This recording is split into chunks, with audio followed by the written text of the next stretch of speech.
And we're streaming. Okay, let's talk about this stream today. All right, so this is gonna be a pretty relaxed, slow-paced stream. I'm not even actually drinking alcohol today. I just have some ginger ale, and it's not being mixed with anything. It is just straight ginger ale. I think I've done enough drinking for this week, so it's a non-alcoholic stream this week.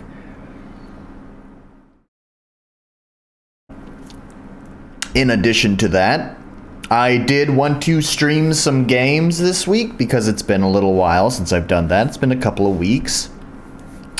But I completely forgot to look for games this week until it was like, I don't know when. It was 4 or 5 o'clock. It suddenly occurred to me, oh yeah, I was supposed to find games. And then I didn't even have a thumbnail prepared either, so it's just like, oh, I'm not prepared to stream this week. So it's gonna be a very lighthearted stream. Hello, Fortuna.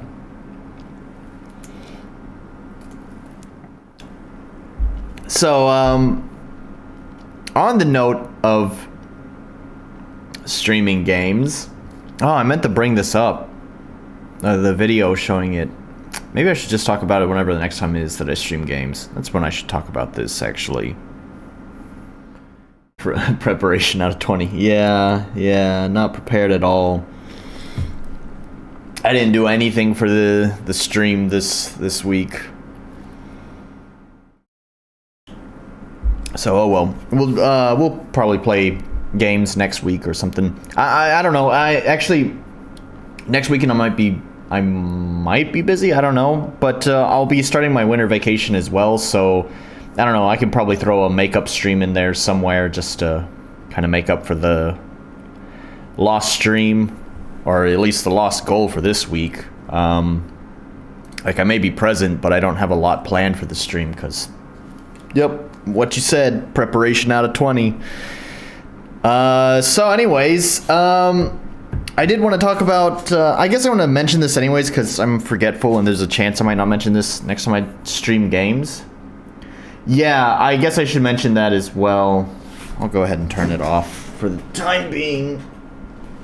It'll turn off in a moment. It's a heater. It's cold. I imagine it's picking up. I have like a small heater just like at my feet, and I imagine that's what's being picked up. At least I hope that's what's being picked up. Maybe. I wish I could tell, actually, speaking of preparation, I wish I could tell which microphone it's using. I've been, like, tapping this microphone, and it seems to be... Yeah, it seems to be detecting this microphone, so I'm pretty sure I've switched it, but I still probably should have, like, done a test stream and just checked to make sure that it's actually using the correct microphone. Because my last stream, I didn't even realize this. After all the microphone troubles, actually what happened is it just defaulted to my webcam's microphone, and the audio quality sucked last stream because of that. So yeah, that sucks. Oh well. So anyways, there's one thing I guess I'm gonna go ahead and bring up.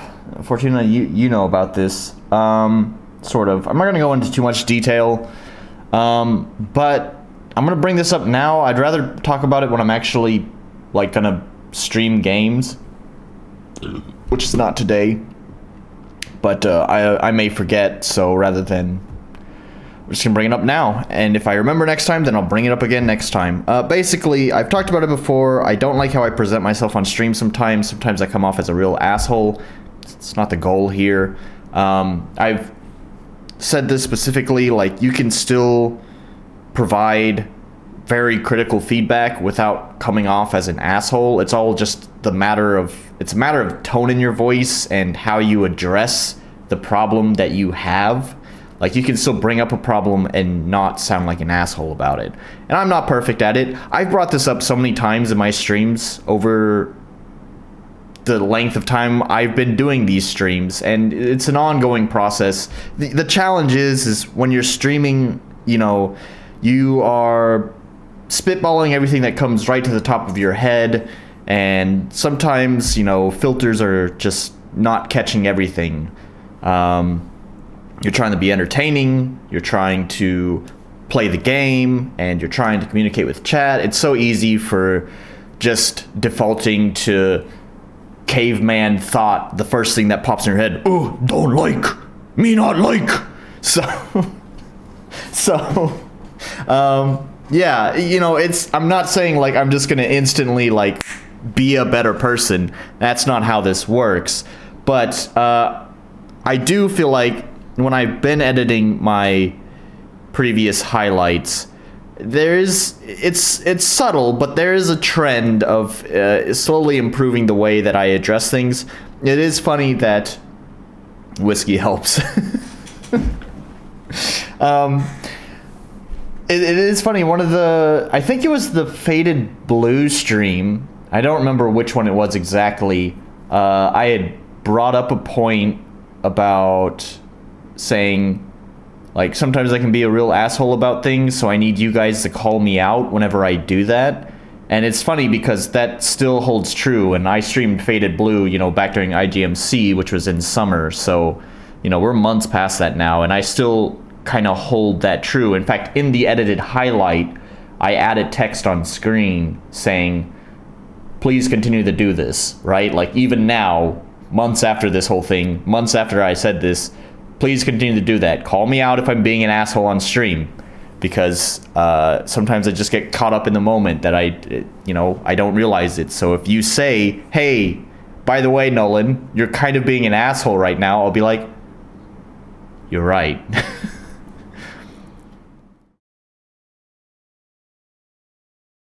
So, anyways, yeah, like I said, I'll probably bring up that same point again because it's kind of more relevant to. That's more relevant to whenever I actually stream games again. So hopefully I remember to bring it up again next time. But at least I brought it up now in case I forget. Let's move on to what we're doing today. So there's so much discussion on this page. I don't want to address any of it. It's clear, like, so this is kind of the thing that I was talking about last stream. I'm not an asshole all the time. I know I'm not an asshole all the time. I'm just saying sometimes it happens when I am an asshole and I need people to call me out when that happens. Anyways, so last time when I was talking about feedback, I was saying you have to have a balance with the feedback, right? You need to change. Like, you can't dig your heels in and say, no, I'm not going to change anything, because that's not productive. And then on the other side of the scale, you have changing everything that everyone doesn't like. That's also not productive, because now you're just wasting a ton of your time fixing things that either just the other person just clearly didn't like it's just not their cup of tea, or whatever. You know, there's 1,000 possibilities, and you're chasing. It's a fucking wild goose chase at that point, right? It's not productive. So it's funny I talked about that, because apparently one of the most disliked portions of my game happened to be the part that I was the most proud of. I thought was really fucking cool, and was kind of the whole motivation for doing the beta test, is because I was like, wow, I really like this. This is a lot of fun. This is super cool. And no one likes it.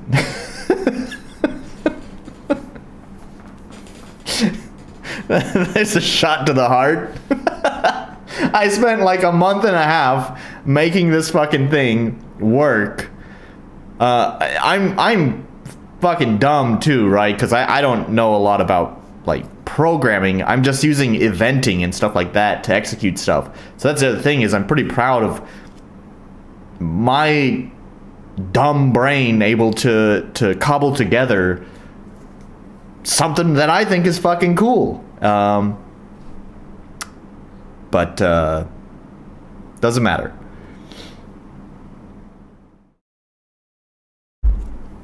So, yeah.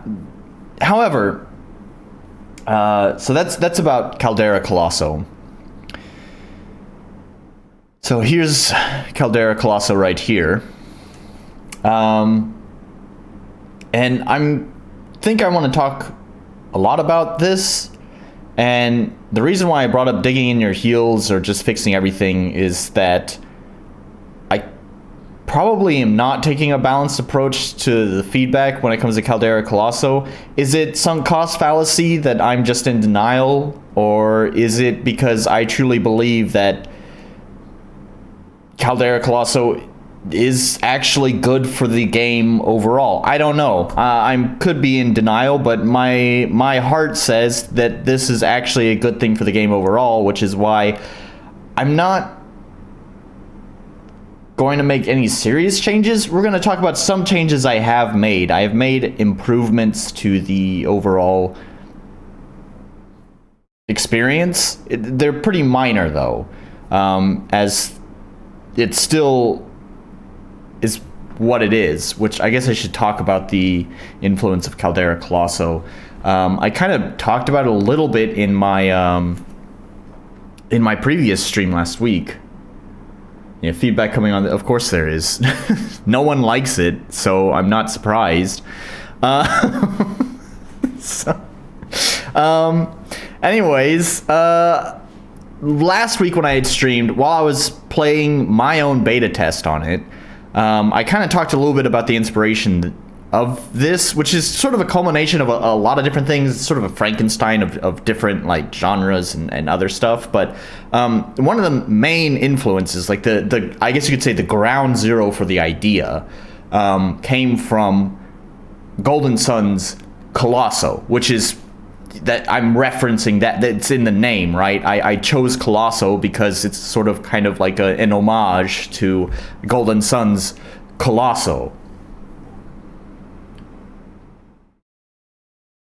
I think your worst mistake was to introduce the rot just before.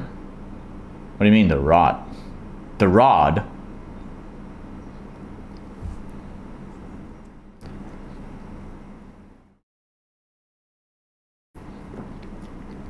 Anyways,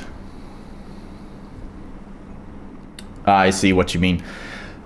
I'll address that in just a moment. So anyways, I talked about how Golden Sun's Colosso was kind of like it's partly here. Like this is definitely quite a bit removed from Golden Sun's Colosso, but it like the original idea came from Golden Sun. So I actually brought up Golden Sun here to kind of show off how it works.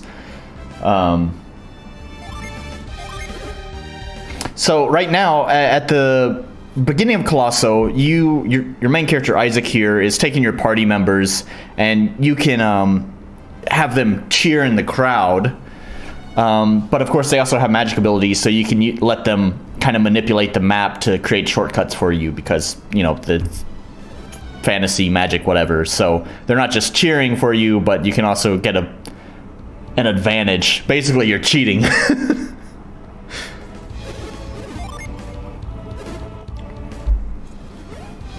So this is kind of like the pre-setup to Colosso. Obviously this kind of thing is not at all in my game, but once you actually get into Colosso itself, which I guess the player is going to now, it starts with an obstacle course, and the goal is to get through the obstacle course as quickly as you can to fight one of these gladiators that you can see here.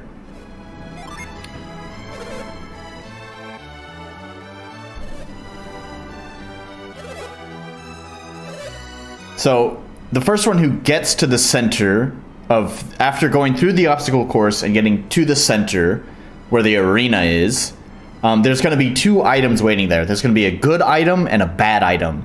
So basically, whoever gets there first is able to pick up the good item, and then whoever gets there second picks up the worse item.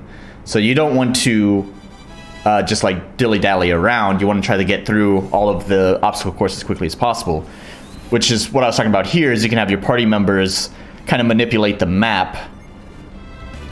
Although it looked like they didn't have anything to do there, because they didn't set up their Ginny right, but that's besides the point. So here we are. So you can see there's the middle of the arena, and then this is the course you're trying to get to here. And there are chests throughout this, because he just passed by one there, but it looks like he's just going to rush straight to the center of the map, so that way he can get the best item. It's not necessarily advised. Some of these gladiators are pretty tough, so picking up the items along the way is also useful, but anyways.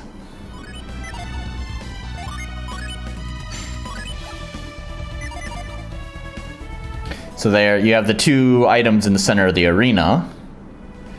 Now he's got to wait for that, because he just rushed there so quickly. Now he's going to spend a long time waiting for the computer player to get to the arena.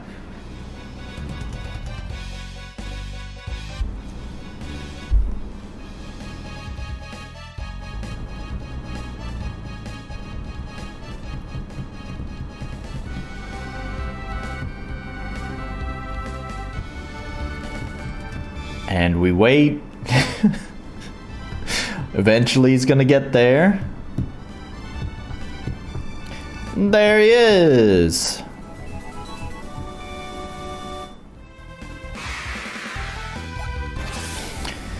So then, of course, you know, the challenge here is that now you get into seeing some of the stuff where this influenced my Colosso, where you are approaching this without your equipment. You're only using the equipment that you found and the skills that you've earned, and he just annihilated the gladiator. All right, I see why he didn't pick up the items. He clearly didn't need it.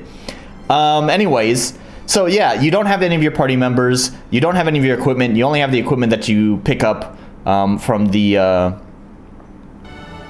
that was weird. You only have the equipment that you pick up in the arena itself.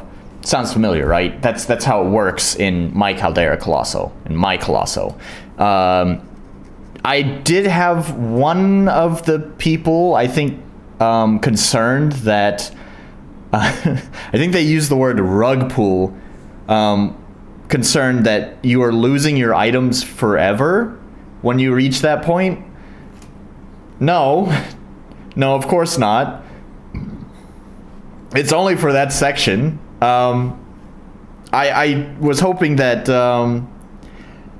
I mean, I don't care if you panic about losing all your items for real, because eventually you will come to realize, oh no, it's not permanent.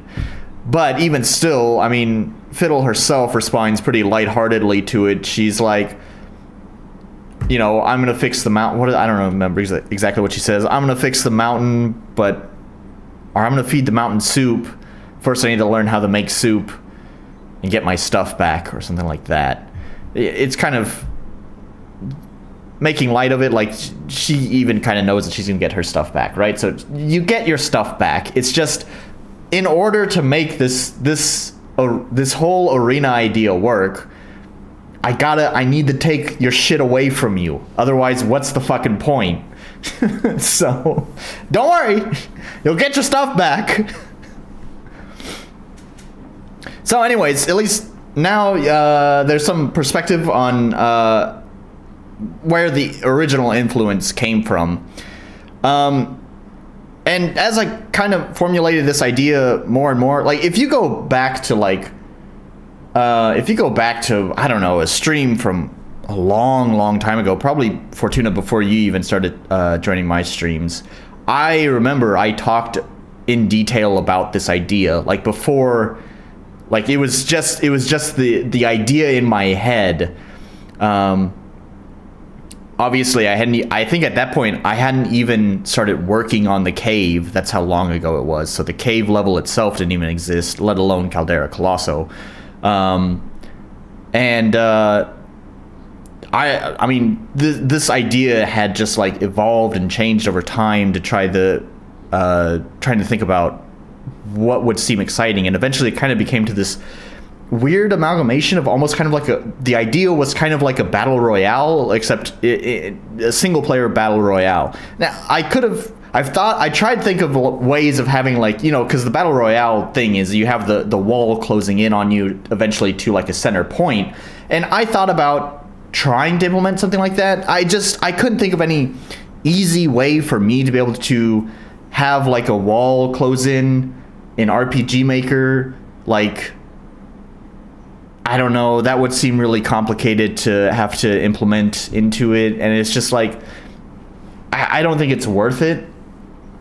Having to figure out like collisions and stuff, like I could have like some sort of, I could use like Galv's Parallax plugin, which I use a lot, and I could just basically have pieces of a circle basically slowly move in. That would be fine, other than the fact that they're just pictures and there'd be no collision to them. So then I'd have to set up some sort of collision to be able to detect when you're like beyond the perimeter of those. So, you know, it'd just be a mess. So there's like no reason to set that up. What I eventually settled on was the timer, and I really like that idea too, because that means you're not getting cut off from any part of the arena.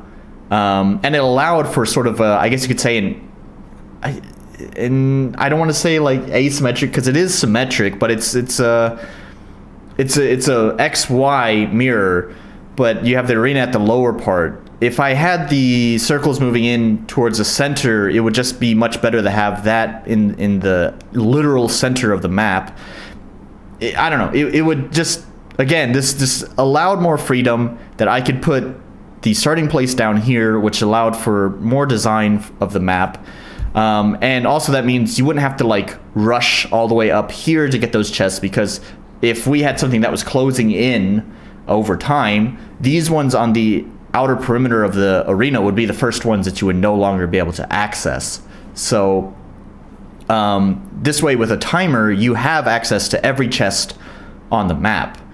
You don't have to worry about rushing to a specific one. And of course, players may only play this section probably twice. They'll probably fail the first time.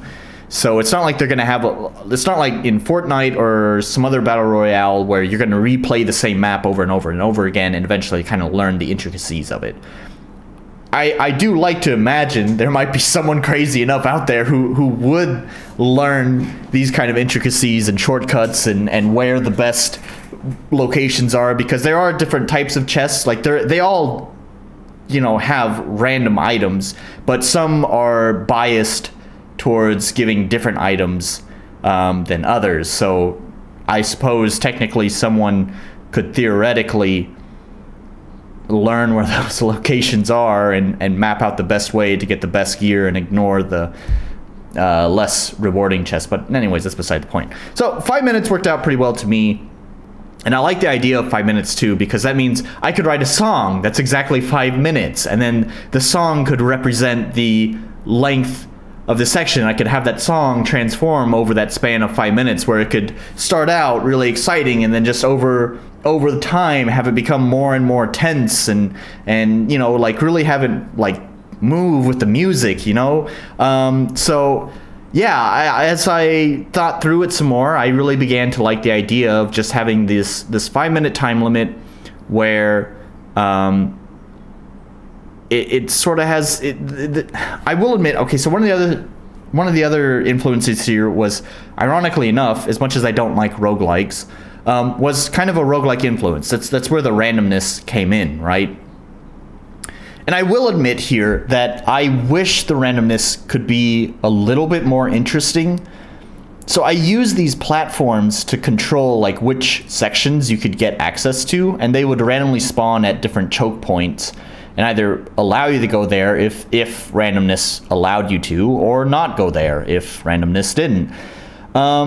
However, I will admit that it's kind of disappointing that the way I handled the randomness, it doesn't really allow for a diverse number of different paths you could go.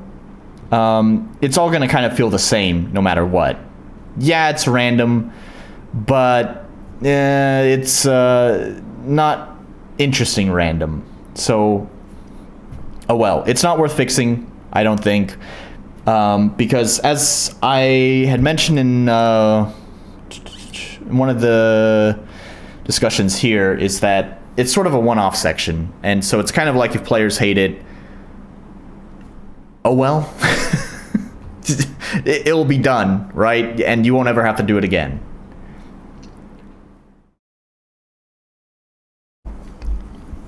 So, before I go into talking about like some of my reasoning behind what I just said there, as well as some other points about Caldera Colosso, let me address the thing that you had mentioned before I just went off on my tangent there about Caldera Colosso, Fortuna, concerning the lightning rod. So a lot of the problems that some people have reported are simply due to the fact that the beta test starts kind of midway into the game, and therefore has a lot of patchwork kind of tutorialization and stuff like that. Like this is all stuff that is just only there for the beta test. Like it is not at all part of how the game works, right? Like let me go ahead and open up the game, and so like the lightning rod itself. So here's the thing, Fortuna, you were there. I remember. The lightning rod itself doesn't work in interiors, and so for all of the cave, you can't use the lightning rod. So there's no point in introducing the lightning rod in the cave if you can't use it. So the only time you could actually use the lightning rod was here in Caldera Colosso.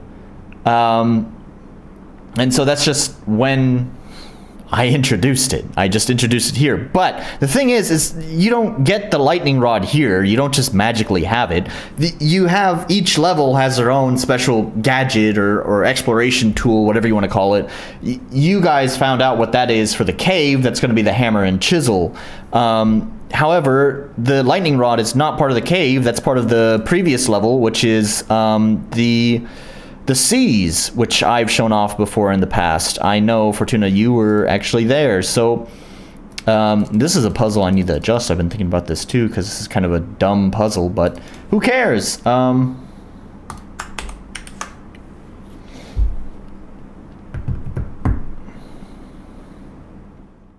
Let's launch the game.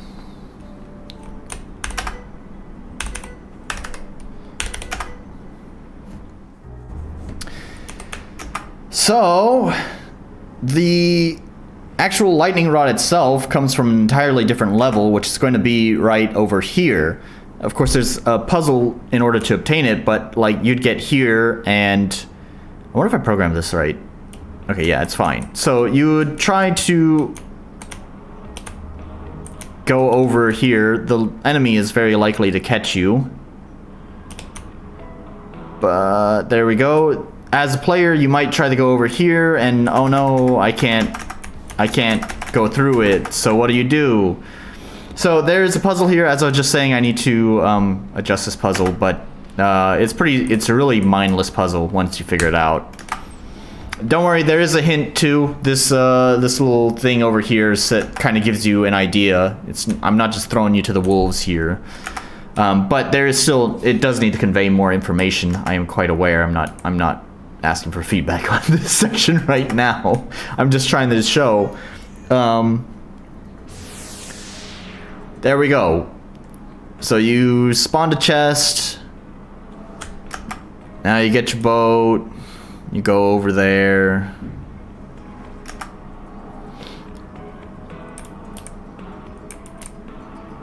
Grab the chest. Hooray! I got a weird thing. Light things up with this patented lightning attracting lightning rod. Press R to recharge your lightning rod. Warning, recharging will hurt Fidel. Only recharge when it's necessary and you're feeling healthy. Remember, R for recharge. Fidel can't climb a simple tree. Nope. That sounds dangerous. Anyways, so I've blocked the tutorial out into steps, so right now you only know about recharge, right? So we can recharge it. There we go. I also give the player 2 charges right out of the gate, so they have 2 charges to begin with.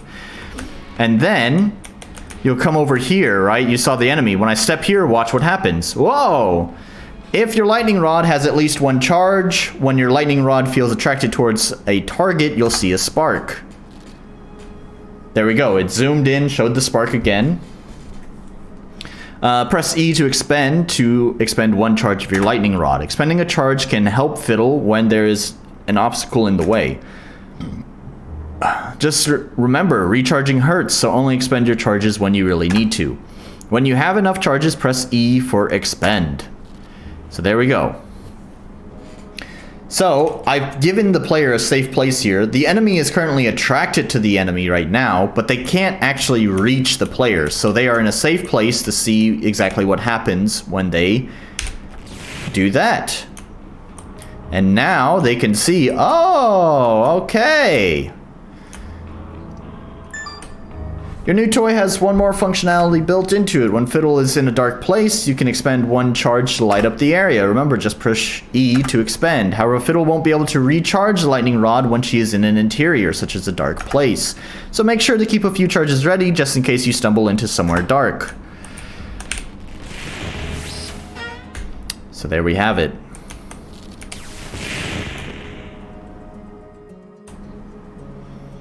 So this is an entirely different level, right?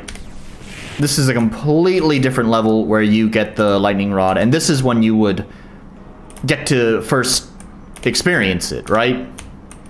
So you are correct. I just kind of threw the lightning rod on players basically from, you know, before they had a chance to kind of like understand it. This is just a problem with the way that I handled the beta test itself.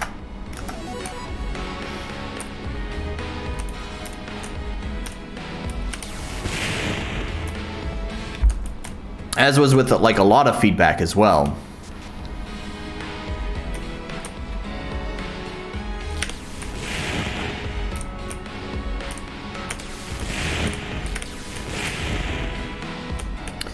So anyways, so that's where you get the lightning rod, and I feel like it gives you a pretty reasonable chance to kind of get to grips with it.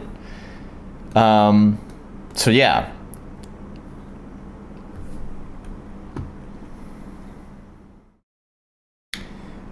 So let's go back to here.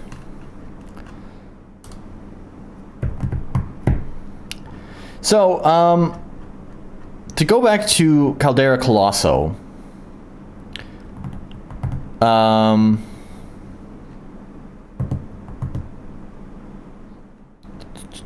what do I want to talk about on this?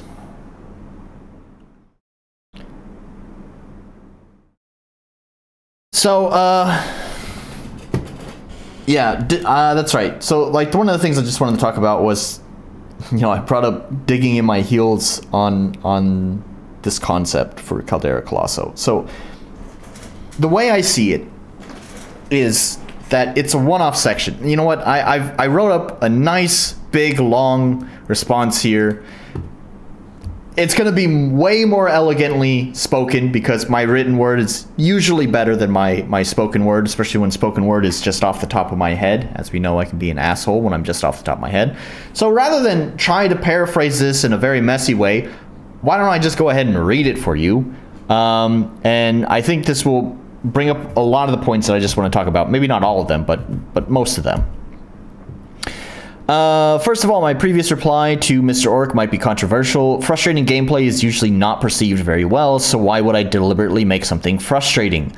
That is inherently a disparity between the beta tester and a general player. A beta tester didn't pay for the game, and they are playing the game without the expectation of getting invested into it. What I'm talking about here, I don't think I clarified this very well in that sentence, is what I'm saying is the beta tester is not there to immerse themselves in the game. They are there to basically do a job, and they know it's finite because they know that it's unfinished and they got it for free, so there's just no attachment to the product, which is great for getting some feedback, but there are some things that I think players are willing to put up with.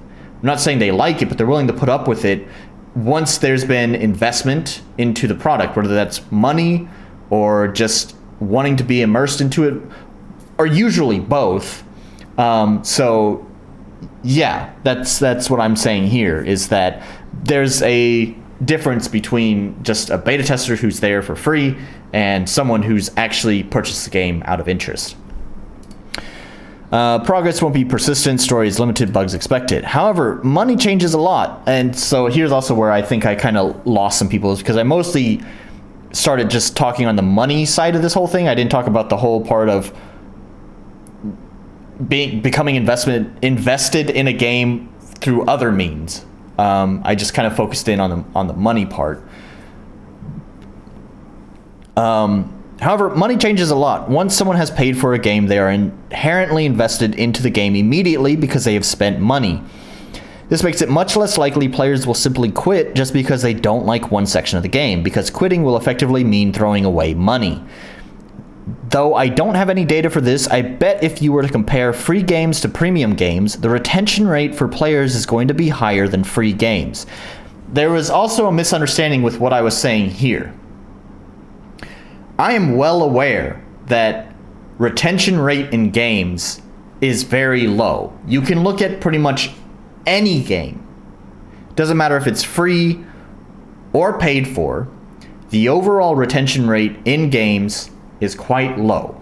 If you look at the last achievement that someone has earned, like the like end credits achievement or whatever, you'll see that there's like 20% of players actually get the end credits achievement. What I'm saying here is I'm not saying just because they paid for it, there are more people that are going to complete. I mean, that is kind of what I'm saying. There are more people that are going to complete it. But I'm saying if you compare, if you take a free game and you take a paid for game, a premium game, and you take their last achievement, their end credits achievement, if we assume that both of these games had roughly the same number of players, what I am saying is I bet there is a higher number of players in the free game that are completing it when compared to in the premium game. There are a higher number of players that are completing the game in the, what am I trying to say? Oh my gosh. There is a higher number of players in the premium game who have reached the, completed game achievement than there are when compared to the free game. So it might be, using that 20% number again, maybe it's 20% of players for this premium game made it to the end, while if you compare a free game, only 10% have made it to the end. Yes, that still means 80% of players in the premium game never saw the end, but it's still a 10% difference. I hope that point makes sense. As I was saying, I don't have data for this, but I imagine if some smart person were to collect a data set comparing a large number of free games and a large number of premium games, I have a feeling you would see that generally the retention rate for players in premium games is going to be higher than free games, because it's so there's when it's free, there is no barrier to entry. You're like, I'm bored, I'll give it a try.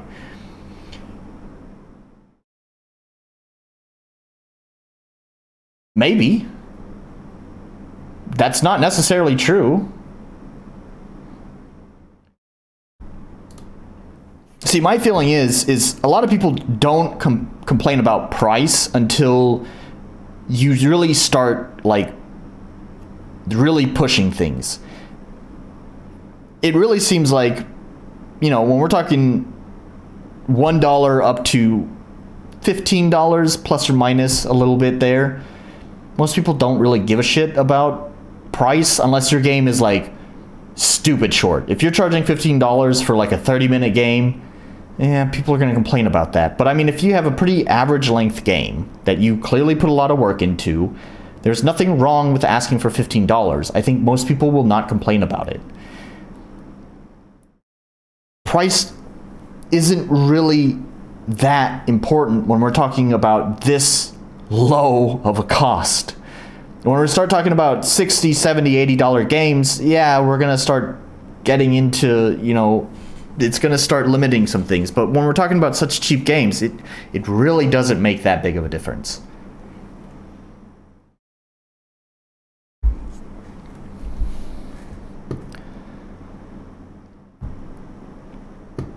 So, anyways,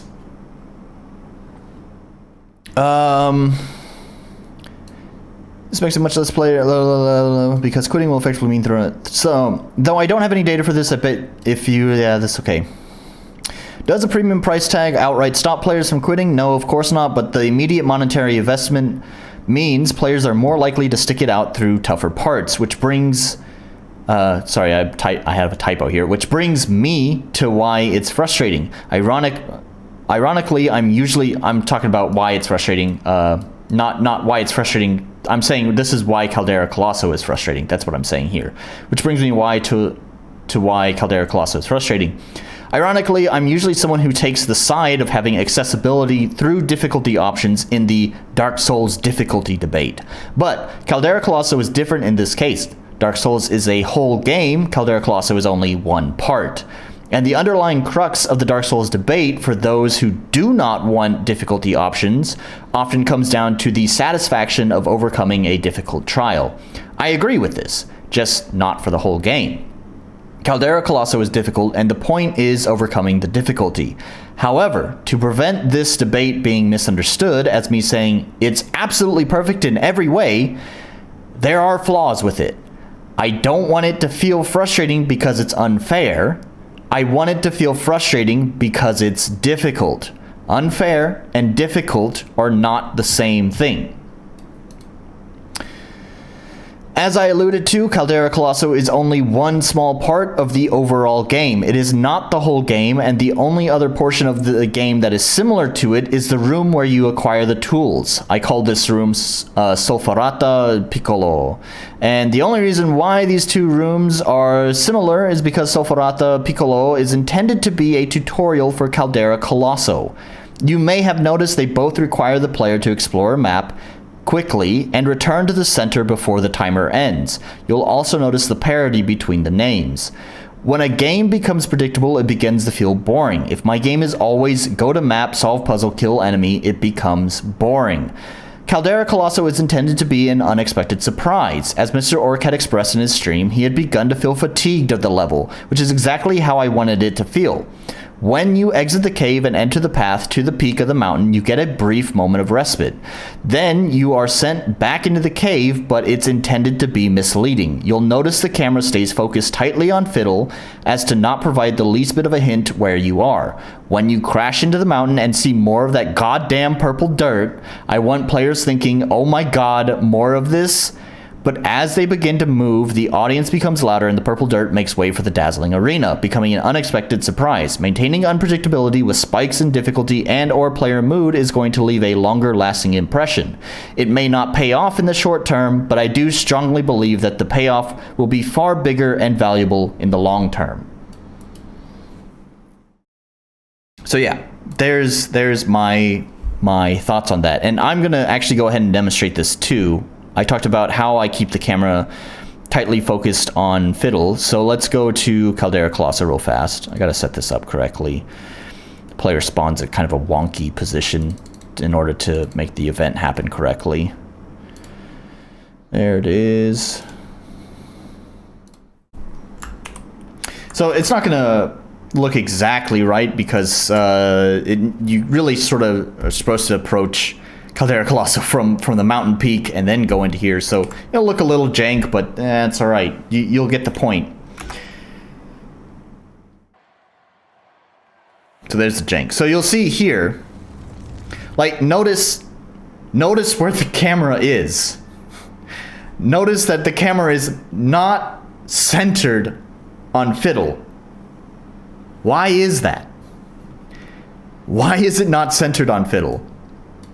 If we go over here, if I were to, let's just pretend, like, I don't know, the camera's, it's actually a little bit tighter than that, but even still, if we put this roughly at about the center, you can see how much of the lava, you may even catch some of the stands too. So, I do not have the camera focused on Fidel. I keep falling down, we've read all this.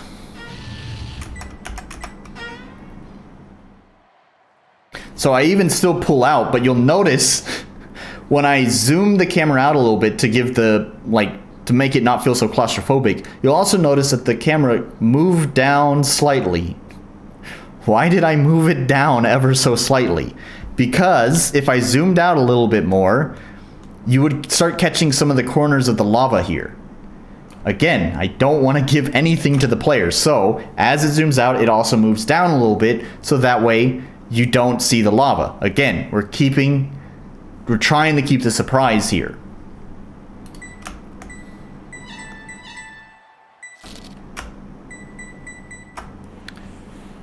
So, now that you have controls, listen to the audio. I'm going to turn it up. Let's go to... You can faintly hear the crowds already, right?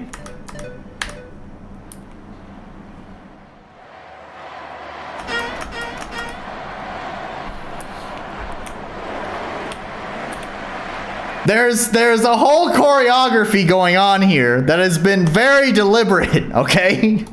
So, anyways, that's that. Maybe I'm fucking crazy. Maybe people don't see what I'm talking about. But I hope that demonstrated it a little bit more, or I just sound like what is that? Yeah, delusional artist. That's the... Was it a Twitter or is it a Reddit? I don't know. Maybe I just sound like a delusional artist. Fart sniffing delusional artist who doesn't know what the fuck he's talking about. Maybe that's the case. I don't know.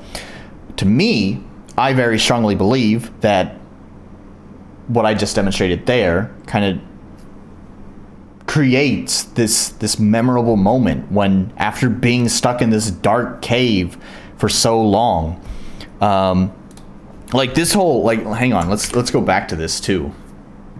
And I had someone comment in the beta test last time. Granted, oh sorry, I didn't set the player at the right location. Granted, one person does not make a data set, but still,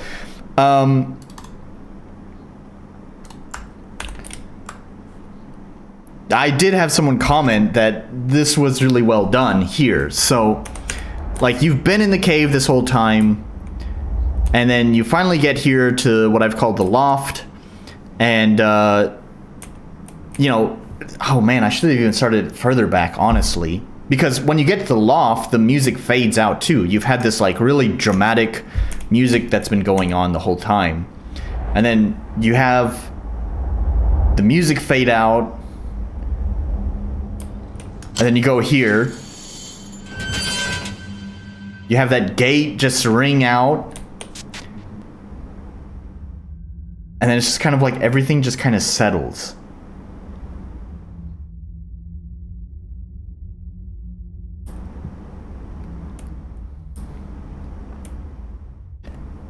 And just the atmosphere, the change in atmosphere, man.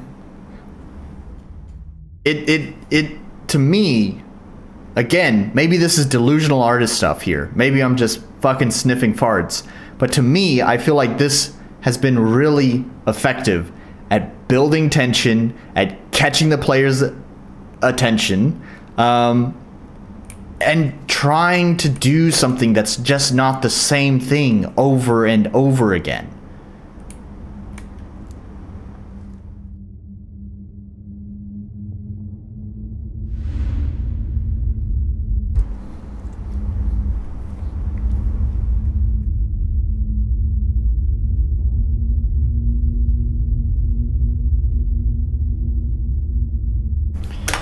Placeholder text.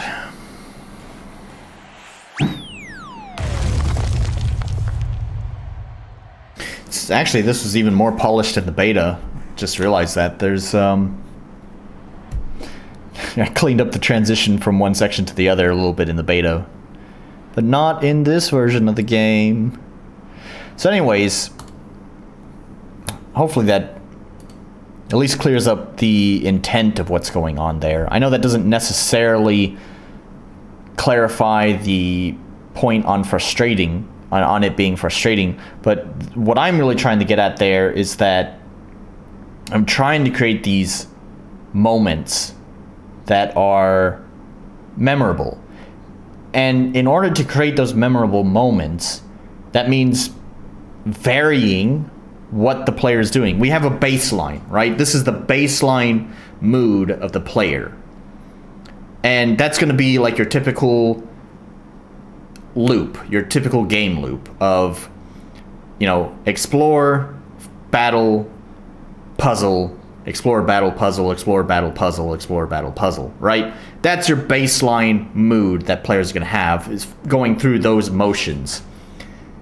And then while they're going through those motions, they're going to get used to it, and it's going to start feeling the same, and it's going to lose their attention, and they're not going to want to play anymore. Because they have learned, they're just getting bored with it, right? So then you throw in these unpredictable intermittent spikes of something. I've chosen frustrating, but I mean it's creating different emotions to try to, first of all, create interest, so it's not just the same thing over and over again. But also, if you are creating these moments too, it's making the game far more memorable.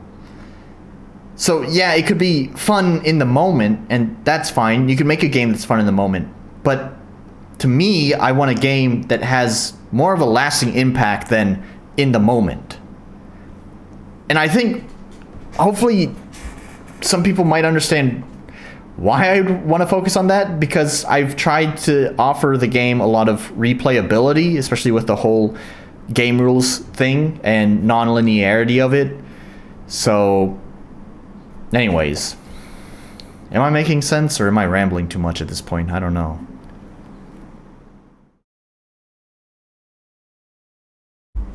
So I've preached about this before in the past. I don't know if I've done it on stream. One of the things to make things memorable is manipulating emotions, exploiting emotions.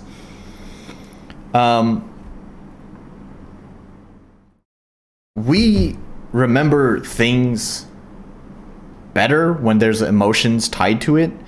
If you're in a neutral state, then things just aren't necessarily as memorable.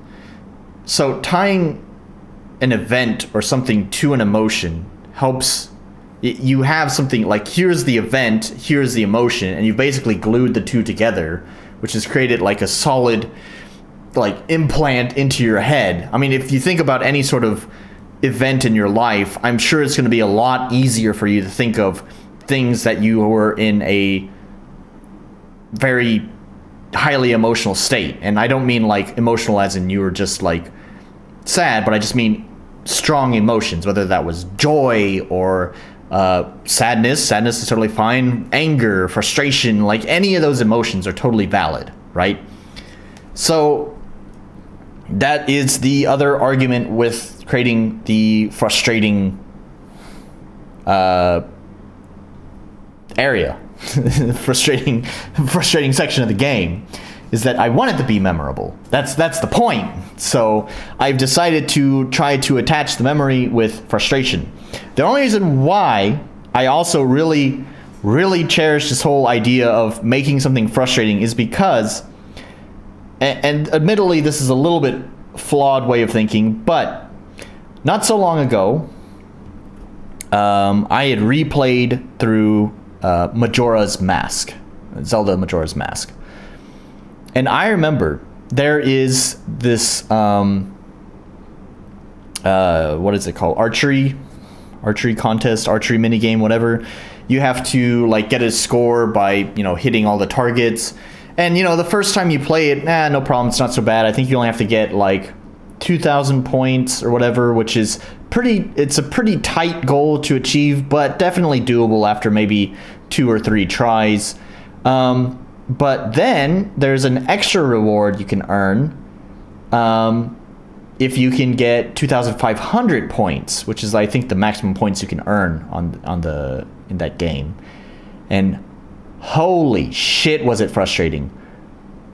But holy hell do I remember that. I remember struggling through that just so well, and just the feeling of when I finally accomplished what I wanted. Now, the only reason why I say it's sort of a flawed way of thinking is because in that case, you didn't need to do that. First of all, you didn't even need to do the first round of the archery contest, let alone the second round. The first round is kind of recommended. You don't have to do it, but I think you get like an upgraded quiver, which is kind of, it's not technically important to the game, but it's going to feel necessary to get that. And then the second reward, I think, was just a piece of heart, which, considering there are so many other pieces of heart in the game, it's like totally no reason to get that one. It's totally optional. So yeah, I get that my way of thinking about this is somewhat flawed, but it's kind of what showed me that I like this. I like this frustration. Like, I don't like the frustration itself, but feeling like I can do this. It's really fucking frustrating, but I can do this, goddammit. And then finally actually doing it is satisfying. And as I said, I have remembered that moment so vividly too. Anyways.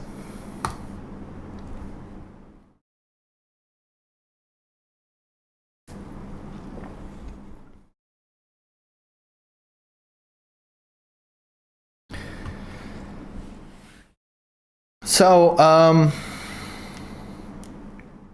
let's talk about some of the new systems that have got implemented here. So, as I was saying, although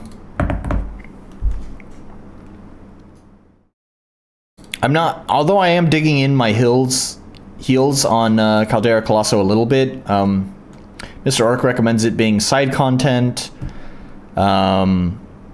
Actually, I think he's the only one who's basically said either get rid of it or don't make it main stuff. Most other people are at least a little bit more sympathetic to its existence. But anyways, I am kind of digging my heels in on this one. However, not totally. There have been some changes. You'll notice this jank-ass like bullseye going around Caldera Colosso now. That serves no gameplay function whatsoever. That was actually just to help me while I was working on this new improvement. Kind of helps give me an idea of these different zones. So what I've done is I've broken Caldera Colosso up into 5 zones. So you have your inner zone here, which is kind of the center. And then you have your zone 2 here, which is just outside the center. Then zone 3 is just outside that one. Zone 4 here, and zone 5. So it's just expanding out in these squares. And what it is there's now a hot and cold system where the game will kind of let you know whether you're getting warmer. If you're warmer or warmer moving towards the center, or getting colder. So now the game will tell you about that. And I just use these regions that I painted on to just kind of identify about where I needed to paint in or add in the events to trigger that. Which is the other thing too, is it's kind of boring. It's not interesting. On the one hand, I would have liked to have some sort of like distance, like automatic distance detection to say, oh, if the player is this many tiles away from the center, then trigger this event or something like that. But I wanted to try to find something that is super lightweight, because I'm already have a lot of performance problems.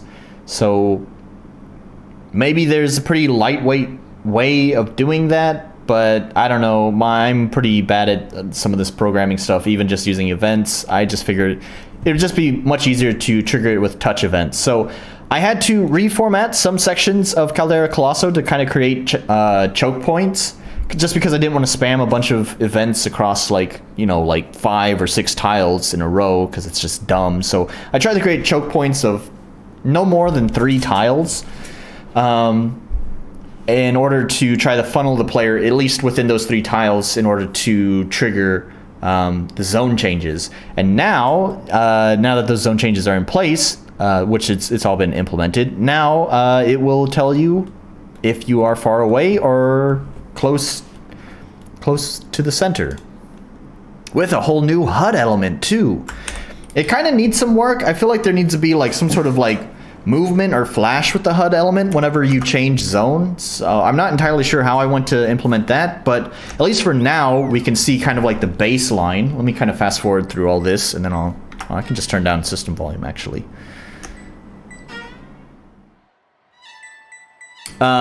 So I'll show off this new system.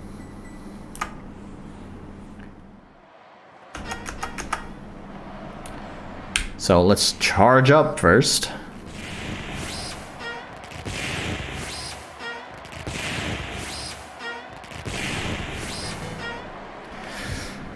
Okay, so when we start, and I made changes later, I'm not sure how I feel about this, but when you start, there's no HUD element here. So it's kind of it kind of looks like nothing has changed.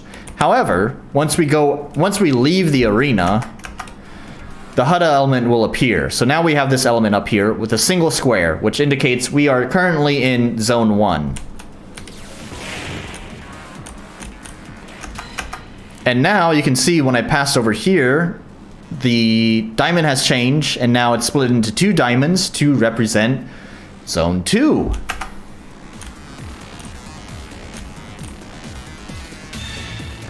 And once again, it's changed to 3 pieces to represent zone 3.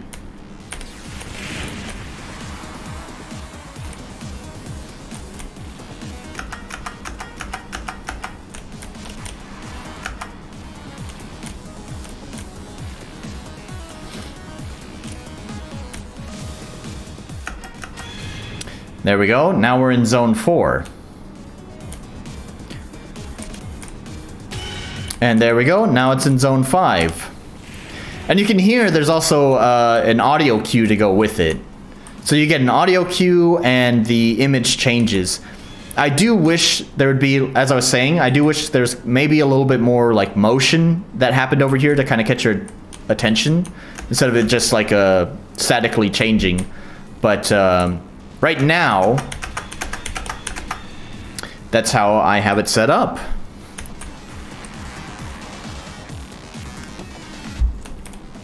So this doesn't outright point you in the direction that you need to go. So you still need to find your way back to the center, which is kind of the main point here. You need to find your way back. But I am at least giving you some information. You're not left up to your own devices totally. You do at least get some sort of indicator that you are heading in the right way.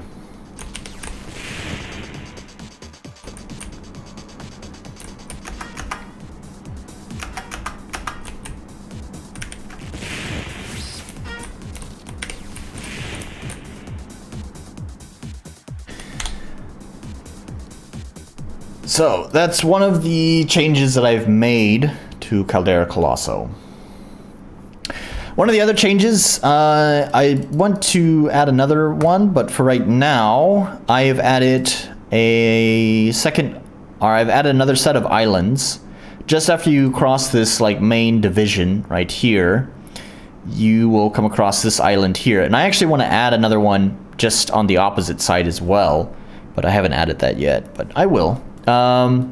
So this island is always accessible. Unlike all the other chests, a lot of these chests are determined through randomness, or I mean the chest, that's still the same. I mean the chest items are still random, but accessing the chest itself is also determined by randomness.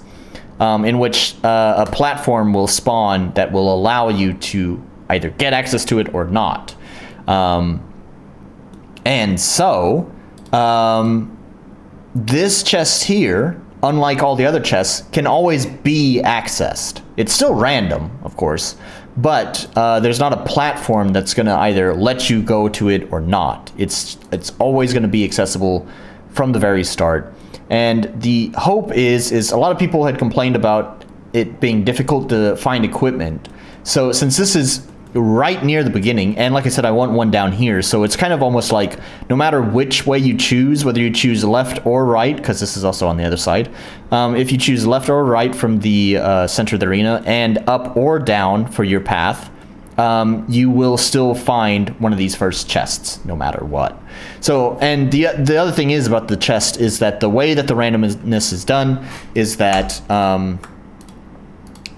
it is biased towards giving you something good.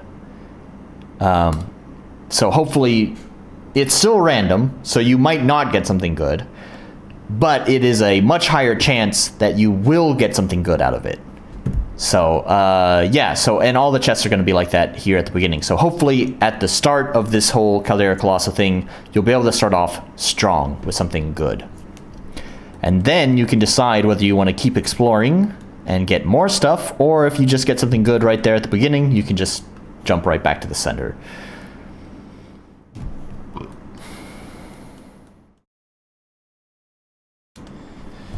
So those are the like two major changes that I've made to Caldera Colosso in order to hopefully kind of help with some of the complaints about it. I don't know what else to say. That's it. Let's move on to other changes. Where do I want to start? Let's start with the right. Yeah, okay. So, also, on a similar note of complaints that I had received, actually, there was only one person who had made this complaint, really. But his delivery of the complaint, admittedly, changed my mind about it. I kind of wish he didn't deliver it in the way that he did, but I assume probably if he hadn't delivered it that way, I might not have even considered this in the first place. So it's kind of a double-edged sword. I think in the end, it's overall positive. So I had a complaint that there's a lot of dead ends with no purpose for like exploring, and I kind of get that, honestly. And so I was trying to think about how I wanted to address this, because you know, to me, like, I don't want every dead end to serve a gameplay purpose. That just feels very gamey. I don't know, like it doesn't feel like a natural world. I mean, I know this is a pixel art game, and actually, if you knew more about the story, it also would make total sense for it to feel gamey within my game. But I don't know, it just feels weird to like not occasionally have a dead end that has nothing there. Like, it's just weird if every nook and cranny needs to reward you. I don't like that philosophy. However, it might still do some good for my game to reward you if you went to some dead ends. And so, normally, how most games handle this is they have a crafting system, right? Most games will have a crafting system where it's like, we can give you crafting items for going out of your way, but it's kind of like you only walked out of your way. It's not like you deserve a chest. We don't want to give you a chest because that's kind of like too much of a reward. So they need a lower tier reward for you going out of your way. Something that's not quite as big as a chest, but it still feels like, oh, I'm glad I got that. I'm glad I went out of my way to get that. The problem is my game doesn't have a crafting system. and I don't really want to implement one. There's no room in my game to implement a crafting system. It's just not there. So I had to think about this for a little while, and I like the idea I came up with quite a bit. So the idea came from me from Heroes of Might and Magic, actually. In Heroes of Might and Magic, which is a skirmish-based game, by the way. Let's see if we can find, let's bring up a picture or a video or something. Let's just bring up a picture. In particular, I think they did this in most of the Heroes of Might and Magic, but I know for sure Heroes of Might and Magic 4, so let's see if I can find Heroes Might and Magic for chest. Let's see. Am I gonna find any screenshots of picking up a chest in Heroes of Might and Magic? Probably not. That's like really specific. That's okay. At least let's get a view of the overworld, right? Are there any chests here? No. Any chests here? Yes. He's trying to move towards a chest. Okay, so here's Heroes of Might and Magic. And so, you know, you have this overworld thing that goes on. It's kind of a skirmish-based game. It's not an RTS. I know this kind of looks like an RTS kind of thing, but it's not. You have these different objects that kind of populate the map. These are different resources and stuff. And whenever you go to a chest, you're presented an option. And I always like this in Heroes of Might and Magic.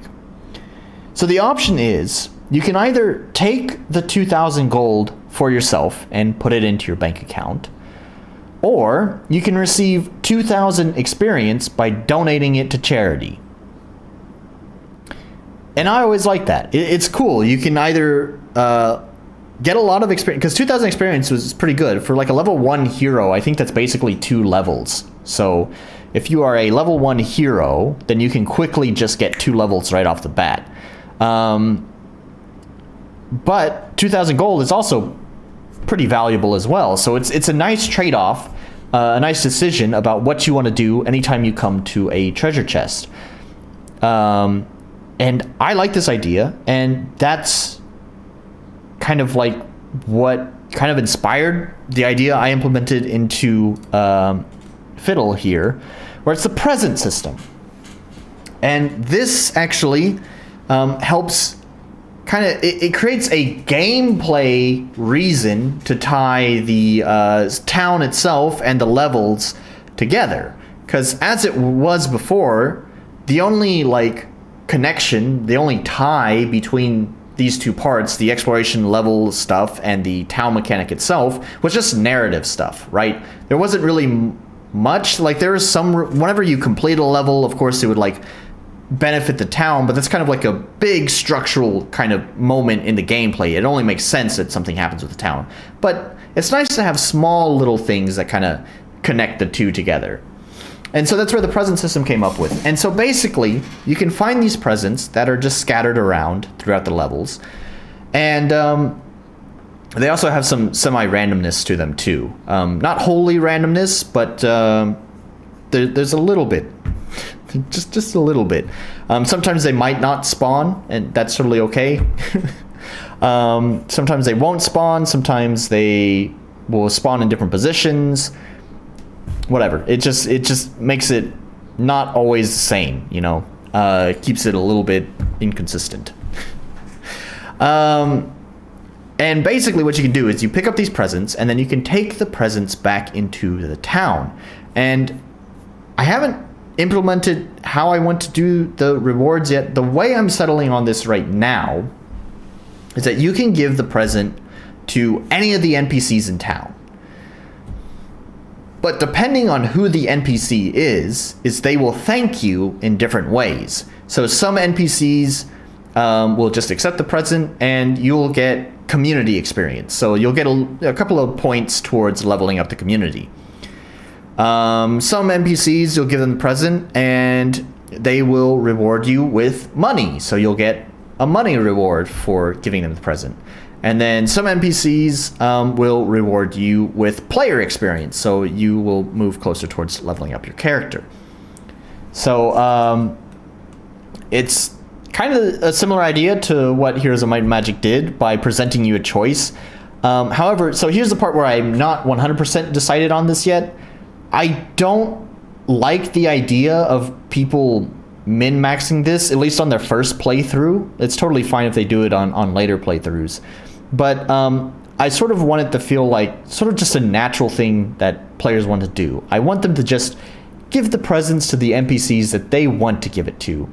So I haven't decided if I want to tell them which NPCs will reward what. I would almost kind of... I feel like I would like it more if it was a surprise every time. So you're giving them a surprise, this present. Surprise, here's a present. And then the surprise for you is how they reward you in return. So you'd kind of have to discover on your own which NPCs to reward what.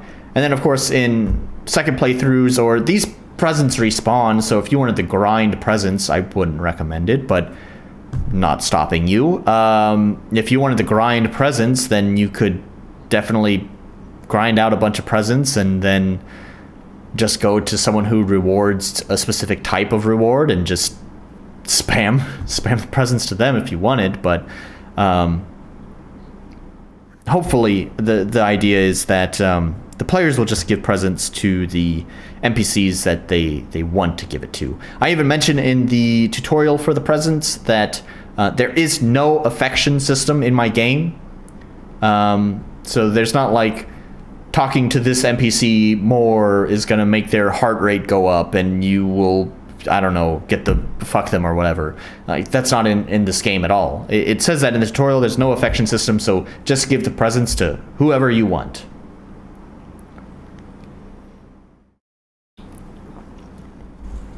So the one thing is too with chests, I have no idea why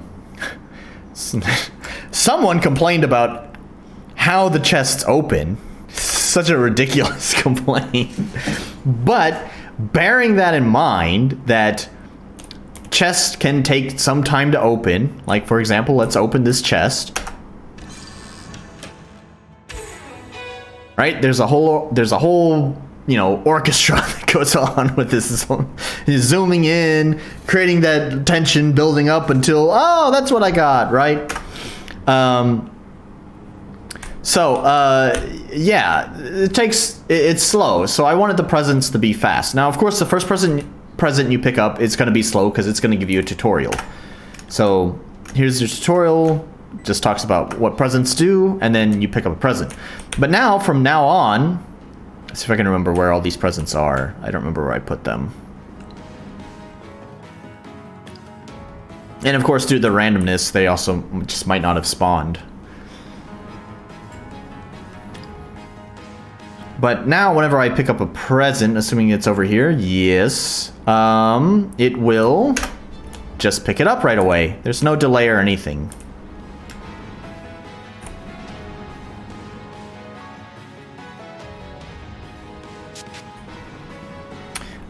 Don't think there's any presents in this room. So the one thing I wanted to do with the presents is I wanted to make sure that they're mostly just rewards for going out of your way. So if there's like no side paths or anything in a given room, then I can either add one, like I did in this room up here. I added a new side path. Or it just won't have a present in it. So like I added this section over here. Looks like the present didn't spawn here, so it's just a dead end that serves no purpose.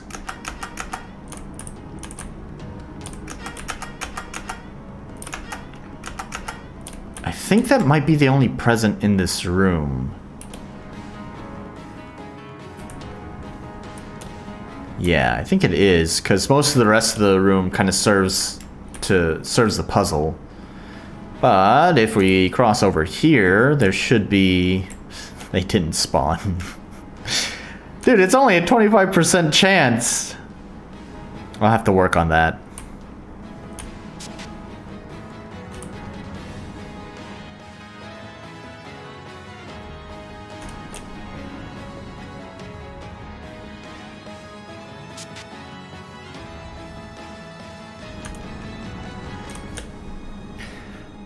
Well, since they respawn, these presents that I already picked up should be back.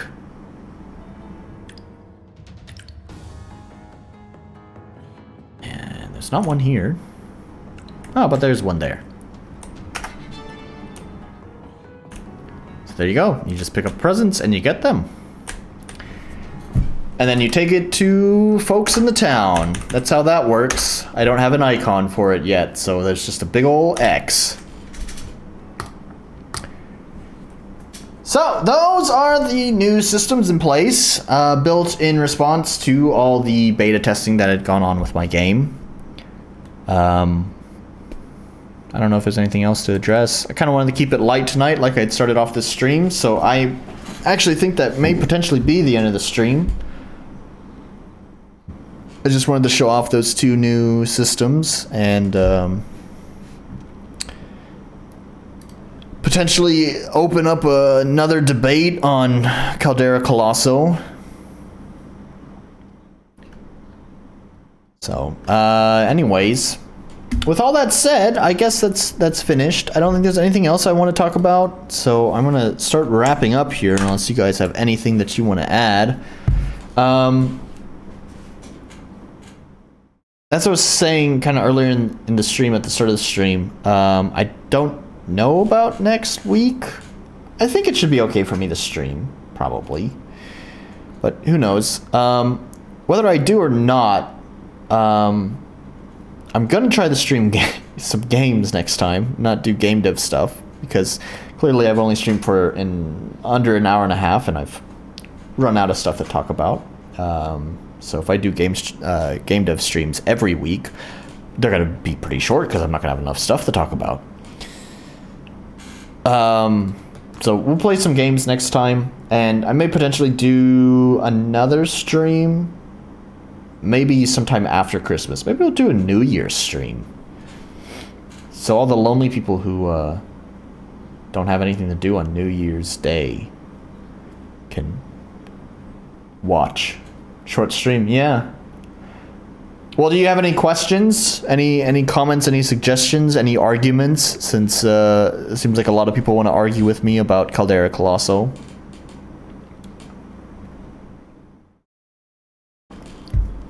You know I'll Jesus. You know I'll ramble for a long time, so give me a topic and I may just fucking extend the stream for another...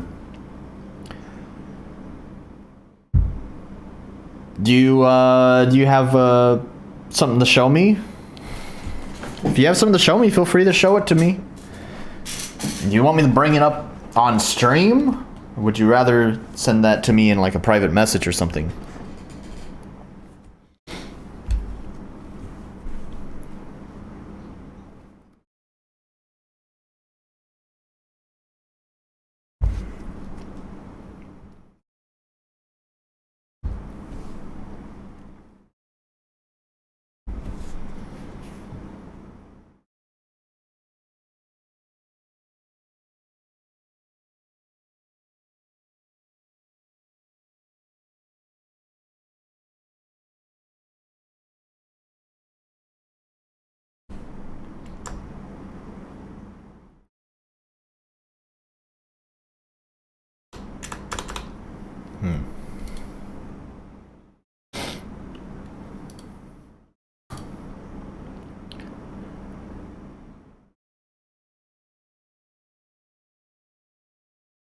Kind of like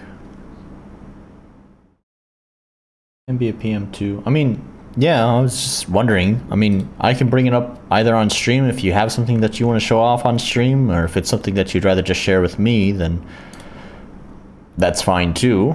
If you want the stream to keep going, then, you know, give me something to talk about, and I'll probably keep going.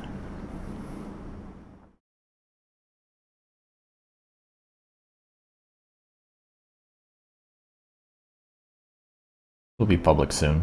All right.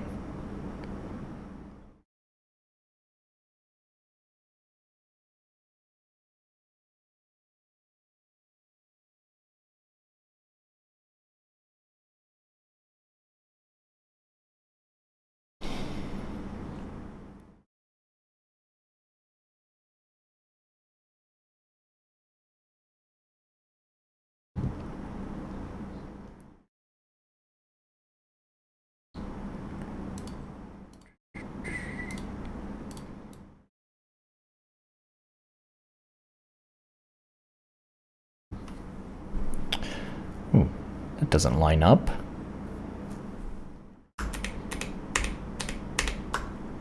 Let's try that again. Should go there.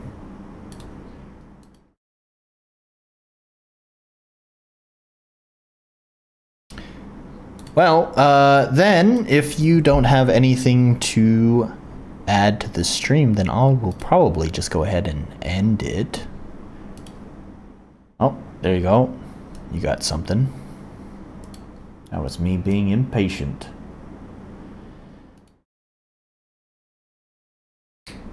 Why are you telling me that I'm leaving YouTube?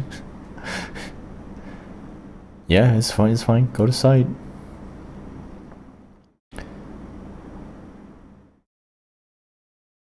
Alright, right on. Yeah, you got some gifts there. Oh, did you have some crossfading there too? Oh no, that's just your that's your action sequence, which still looks nice too, but I thought you did like some actual editing too. I was like, whoa. Yeah, getting to see the game in motion, that's good. Yeah.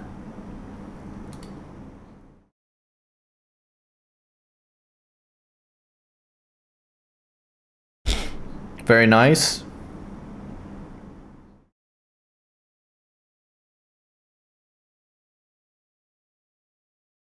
Yes, I do. It's a 1440p screen. It's 2K monitor.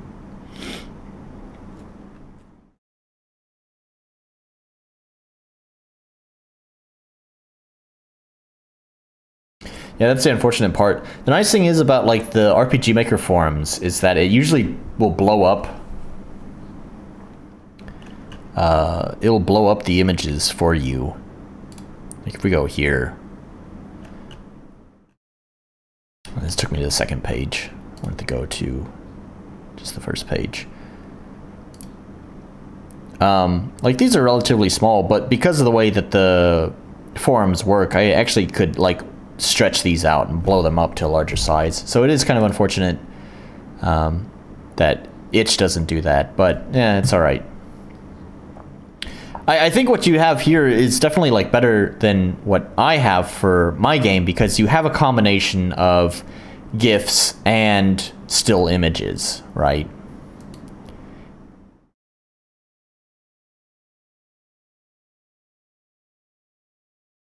Because that's the one benefit too that I didn't mention when I was talking about store pages, is that as we just experienced, GIFs will be much smaller in size. So even though it's kind of like a trade-off, you are exchanging a nice large image for an image that's in motion. It's small, but it's in motion. So having a combination of GIFs and still images helps you. With the still images, you get to see like a fuller resolution image of what the game looks like, but unfortunately it's going to be still. And with GIFs, it's going to be a small resolution, but you get to see what it looks like in motion. So, but yep, this all looks pretty good. Nice that you include that it's French and English there.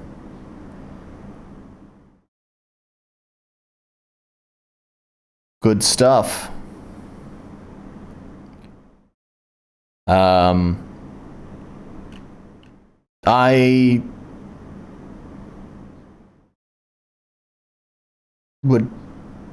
don't know how much critique you want on the page right now. You're probably aware of this, so don't want to talk your ear off about it. I would just simply recommend just kind of breaking up some of the wall of text with banners, as I've talked about before. So you're not just inundated with just text after text after text. But everything else, yeah. Glad to see you put to work what I taught you.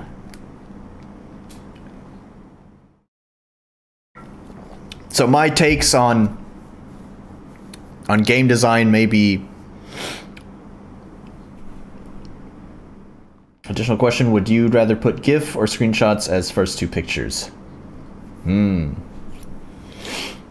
That's an excellent question.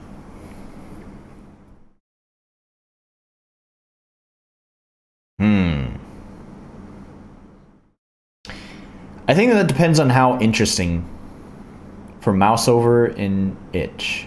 Oh, you mean like the thumbnail? Wait. Well, how does that work? Let me just search a game. First one that comes to mind for itch.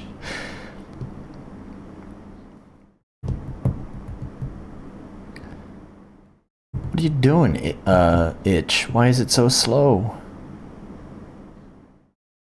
Come on, man. What's going on? You having troubles? Is this... Oh, that's the... Yeah.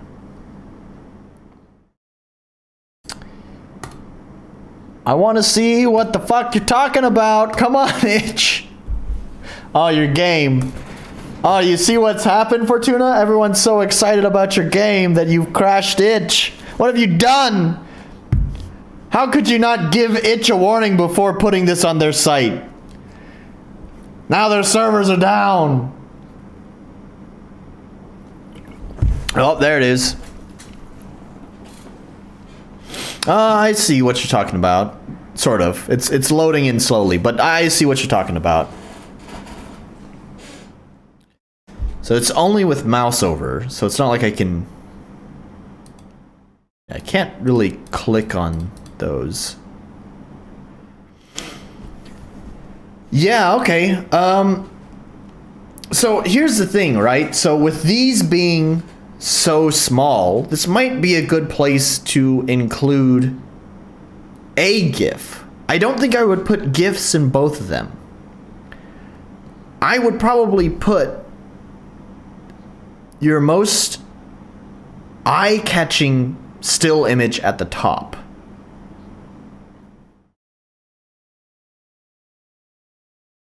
I would put the most interesting still image at the top, and then probably below that, I would put your most interesting, GIF down below. Most eye-catching one.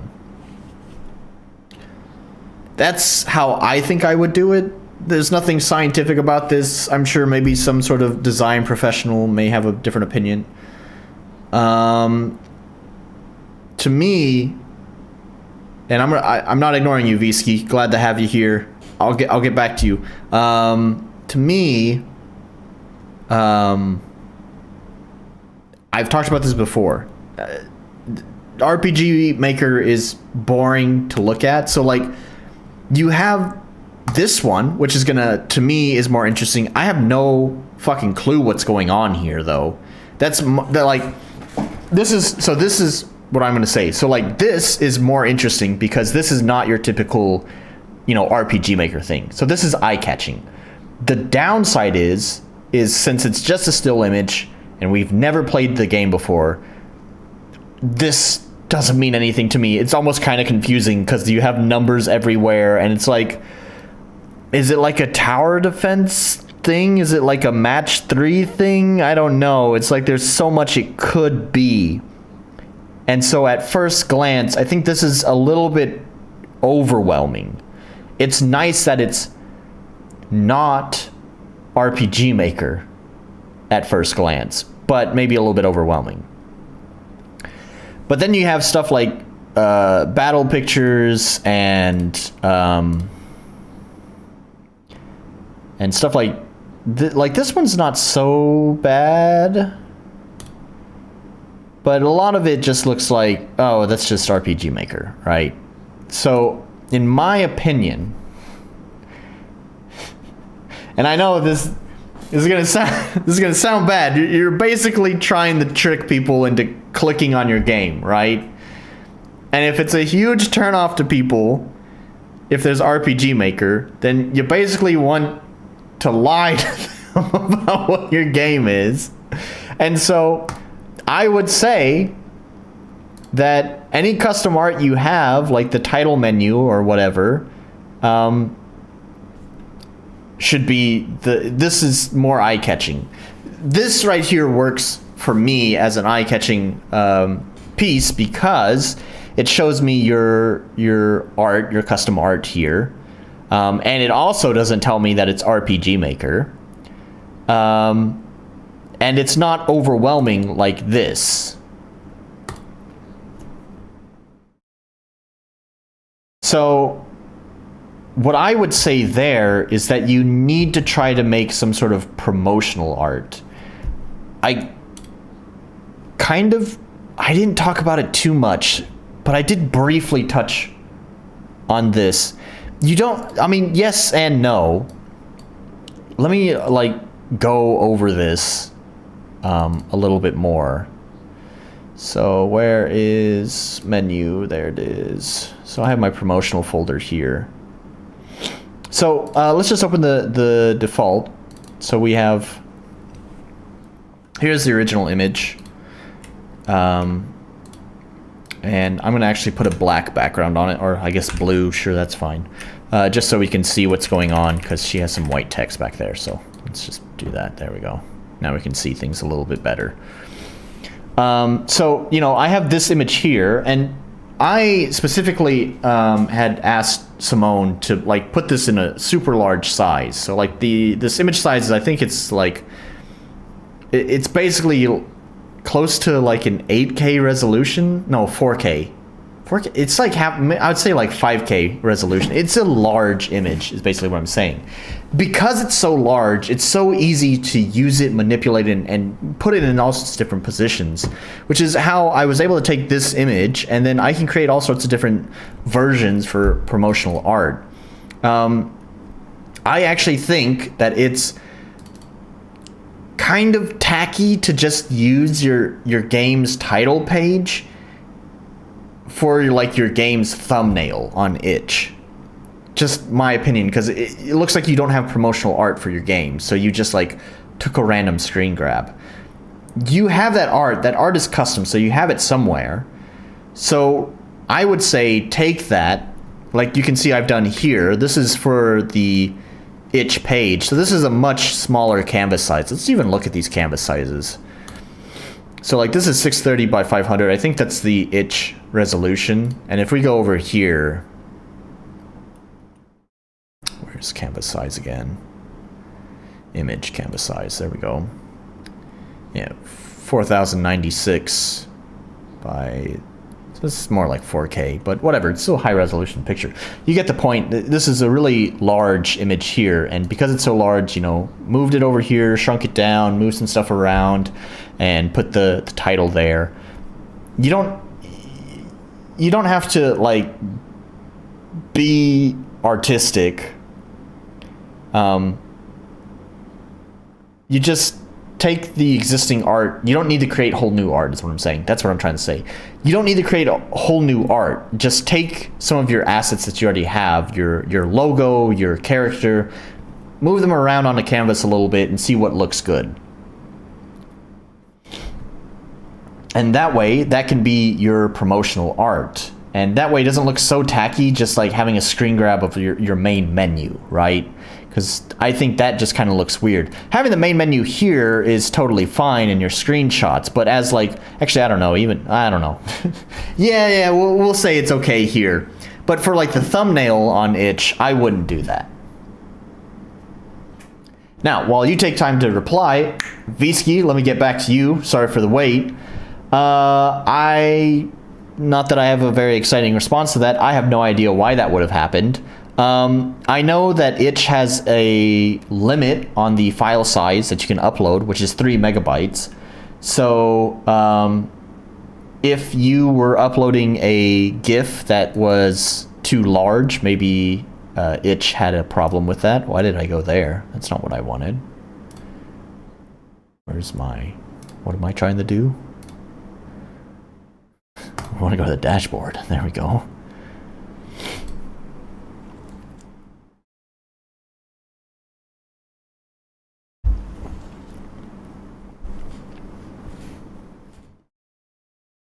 So, well, actually, I'll just use this here, actually. Yeah. Actually, it even says, didn't it? It says... No, never mind. So let's see if I have any like really large GIFs. It's 2.5 2.3. I had some really extra large ones that had accidentally rendered out. I don't know if I still... Here we go. This one's 3.6. So if I try uploading that, yeah, it says 3 megabytes, can't be uploaded. I know you said it crashed, so it could also be a browser problem. It just doesn't like uploading files for some reason. So I don't know, maybe you should try a different browser. Check the file size and also try a different browser. That's my off the cuff troubleshooting on that.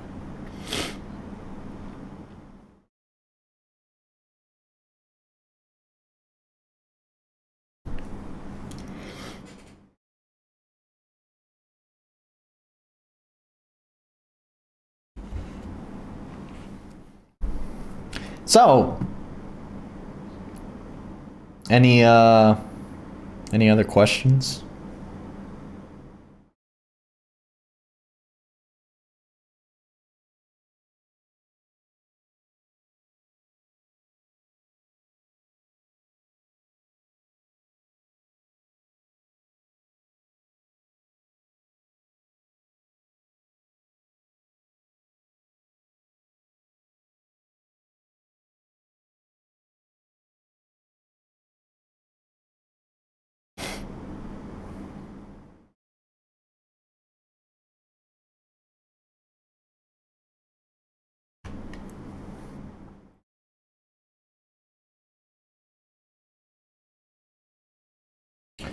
So you would keep the second and third ones for the mouse over.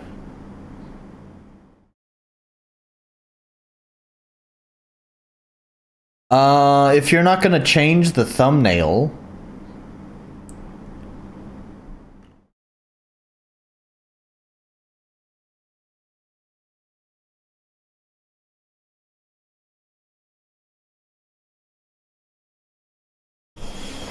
if you're, okay, yeah.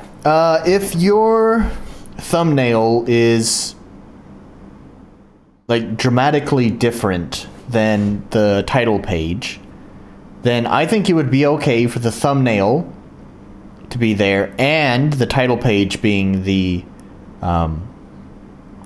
first picture. So what I would say is dramatically different is like you could theoretically just take this same picture and just like not have, you know, the menu options there. If that's what you did for the thumbnail, then that's going to look very similar to this picture here, in which case thumbnail and this picture are too similar, so I wouldn't repeat it. However, if you did something like me, where you kind of move stuff differently on the canvas, like what did I... Where's my game? Actually, I don't even know. I would almost say maybe mine's not different enough either. Because you have, there's the thumbnail. I didn't even know about the hover over, so I didn't even consider that. And that's like the main menu art. So, I don't know. Maybe even mine's not different enough to really kind of justify that. So, yeah, I guess so. In that case, yeah, I guess I'd go with the second and third here. Is that what that's what you said, right? Yeah, second and third ones. Yeah. I think those are the best ones. The combat has stuff going on. See, the one thing is it still looks like RPG Maker. My thing here is that I would want to hide RPG Maker as long as I can until the player is starting to feel at least somewhat interested. And then once they're like somewhat interested, you can like spring it on them. Hey, by the way, this is RPG Maker. And then at least if they have any interest, they'll be like, well, you know what, I'll go ahead and give it a try after you've given them the sales pitch. If they want to peace out before they even read your sales pitch, then, you know, that's a problem. You want to try to get them to read your sales pitch first. before they're already thinking of piecing out. So, like,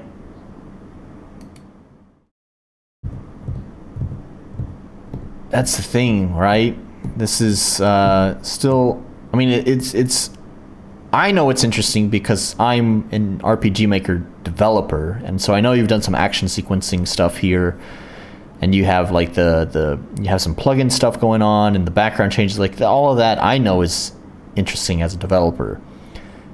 But to the general consumer who probably doesn't play that many RPG Maker games, but is aware of RPG Maker games, this just looks like RPG Maker to them.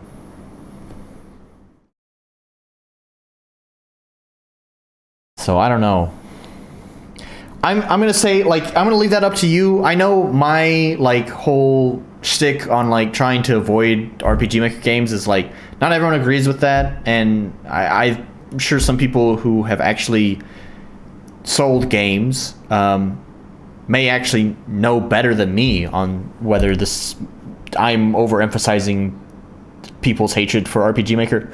I think about myself before I used RPG Maker. I was very well aware of RPG Maker before I even started using it, and I was one of those same people who perpetuated the hatred towards the engine. I didn't know anything about it. I was totally ignorant, and I thought it was stupid until my friend was like, well, if you want to make a game, but you're dumb, you should start with that. And I was just like, all right, I'll give it a try.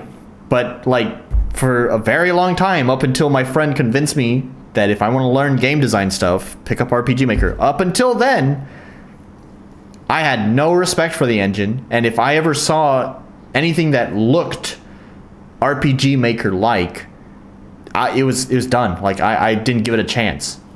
I wouldn't read the sales pitch, anything. So a lot of this is all just what I'm thinking about back when I used to not have a lot of respect for these types of games. But I'm going to leave that up to you. That's your decision. I'm just one person. I don't make a full data set. I also partly, despite all of this discussion about the reputation of RPG Maker, I do feel like in recent years, it is not as severe. I think the worst of RPG Maker's reputation was with Steam Greenlight, when these types of games were just flooding the store pages. So now that Steam Greenlight is gone, and also the whole Steam Direct thing makes it pretty difficult for indie devs to get seen, RPG Maker doesn't flood the store page quite as much. And so I do think maybe the hatred for the engine has diminished in recent years. So yeah, to say it again, I'm gonna leave it up to you on that one. If you're going to go the route of showing anything RPG Maker like in your screenshots, then yes, I'm gonna say this is the most interesting one. I personally would try to avoid showing anything RPG Maker like, but I'm not gonna repeat myself at this point. You get what I'm saying. I would try to find a different solution personally, but it is what it is. I'll let you decide how to handle that. Sorry, Michael, I was on my rant there about RPG Maker, but nice to have you here.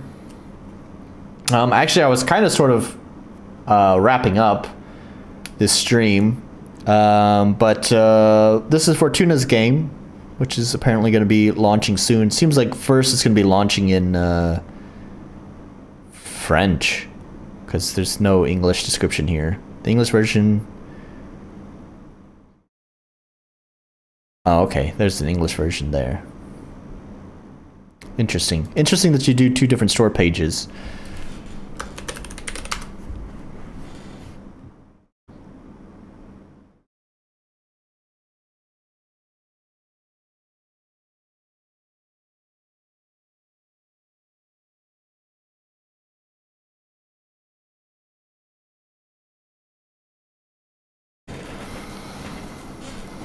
Well, I'm glad you had a better outlook on RPG Maker.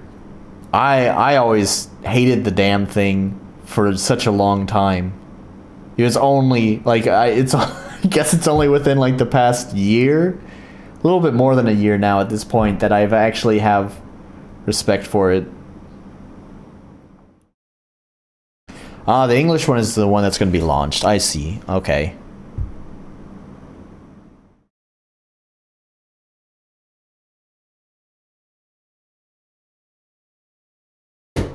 All right, well, there we have it, Michael. That's what I'm doing, is we're looking at Fortuna's upcoming English release of their game.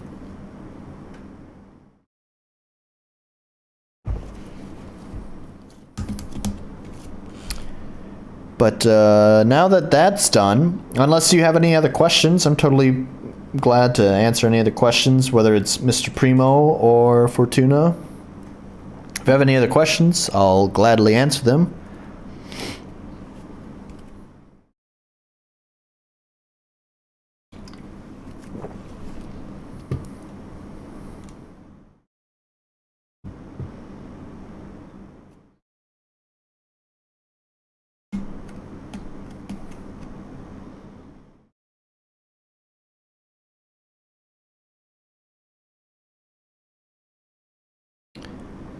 Angel is an ordinary student studying at an ordinary magic college, having ordinary dreams, going through an ordinary day.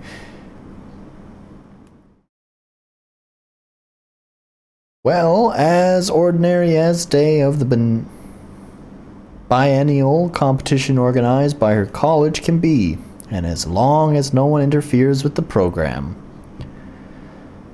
For Lauren is a JRPG made out of passion for the genre, with a slower narration reminiscent of a visual novel and strategic, also unforgiving in the highest difficulties, battles. The whole thing is sprinkled with twisted puzzles and mini-games, as you do in most RPG Maker games. Gotta have those mini-games.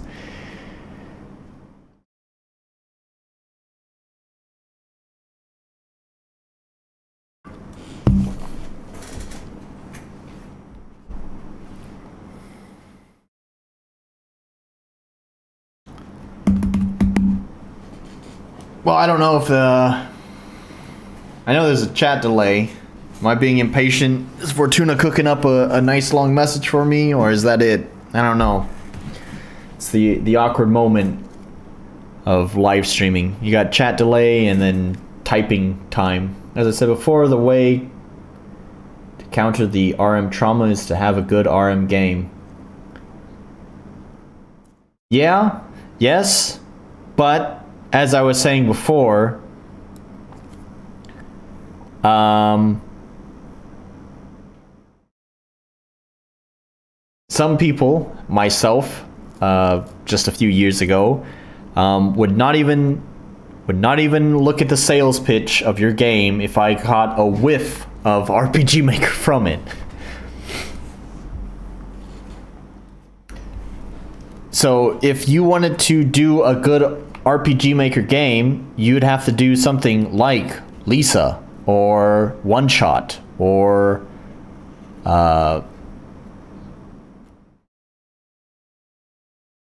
Hylix, maybe.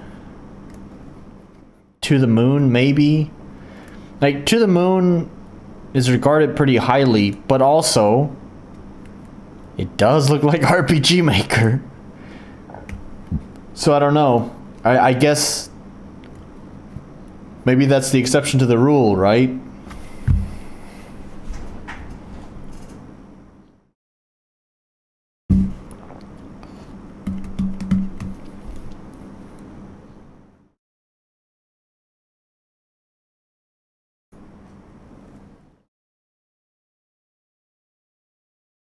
Lisa is a good game. It also, I didn't even know it was RPG Maker until I got involved with RPG Maker. I've known about Lisa for a long time, and I would have never thought it was an RPG Maker game.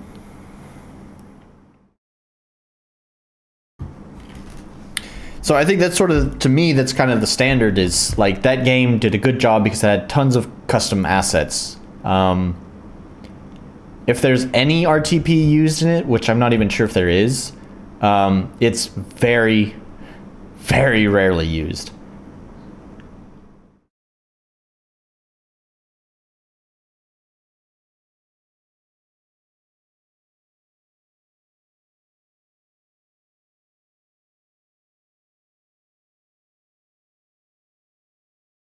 I don't think you're old. I lost you with old. Are you saying I'm old? I know I'm old.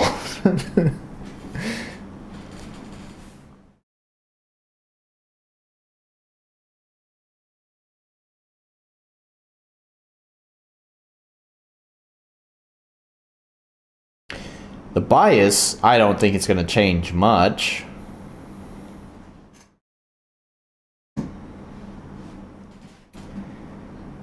But, I mean, from some of the screenshots I saw, it looks like it's using higher resolution art, which is going to kind of help move it away from the current art style that's been persistent for...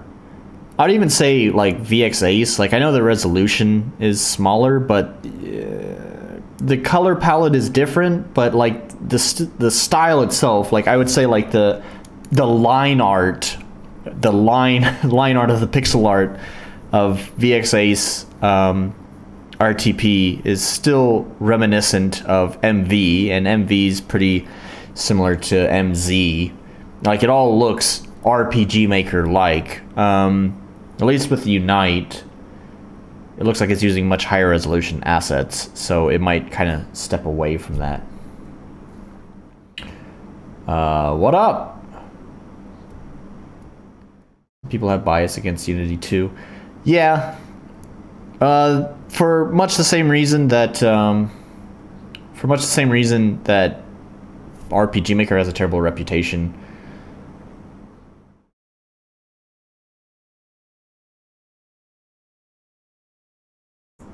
You're old, you be seeing the RM thing quickly. This game is not Symphony of War, who can let players think it isn't. Yeah. Fair enough. I mean, so I have like two different things I want to fucking talk about. Over here it's 10:57. So hang on. There's like three different conversations trying to go in my head. Hang on. So like with Unity, it kind of had the same problem with RPG Maker, where you had a bunch of people who started just kind of basically asset flipping Unity, which started painting it in a very terrible light. You have people who are like non-game developers, people who are not really into the process of making games. All they care about is just playing a game, and that's it. They don't care about any of the business stuff, any of the technology stuff. They don't give a shit about that. And what happened with Unity is that, wow, all the people, holy shit, I guess I'll just fucking stream for another hour then. All right, anyways, nice to have you here, Wrath of Wood. So what would happen is all these Unity assets go up on the store, and because they're using the free version of Unity, where it requires you to have the splash screen of, made with Unity. Now all of a sudden, all of these shitty games are being associated with Unity, because even though these people normally wouldn't give a shit about game engine and all that stuff, there's no way they can ignore it when the game starts up telling you what it was made with. And so now people start noticing, oh, all of these shitty games have that same splash screen made with Unity, and then suddenly they just assume, oh, this Unity thing must really only produce garbage. And that's how Unity's terrible reputation came about. No, it doesn't just make hot garbage. There are some really great Unity games, as we all know, hopefully. And the same thing goes with RPG Maker. It's the same story. RPG Maker just... The chat is overcrowded. So yeah, I know. It's like, holy shit. People actually want to actually join the live stream for once. They don't just watch the archive. So I guess we should see my face, because I mean we've just been looking at this page the whole time. So, okay. So that, anyways, let's not linger on that. That's the point I wanted to make. Is that's how Unity got its thing. Unity got its reputation. Same thing with RPG Maker. Greenlight kind of shit all over the reputation of RPG Maker as well. And now everyone hates RPG Maker. Although I did say I do think that stigma is kind of slowly going away from RPG Maker with time. Going back, I think I wanted to reply to Fortuna. I don't remember what it was. There was another conversation I wanted to say. I think it's in response to Fortuna saying that it's not Symphony of War. It can let players think. Yeah, okay, I remember what I wanted to say. That's kind of one of the goals that I kind of hope to achieve with, like, this is a lofty goal. It's way too ambitious for the size of my channel, but I guess if there was an ultimate goal with whenever I review the games is to hopefully one day show that, like, I mean, I don't achieve this ever because I pick the worst games, I think. but RPG Maker might have a coat of RPG Maker-ness to it because the people who are using RPG Maker are fucking poor. Like I am. Like you guys probably are.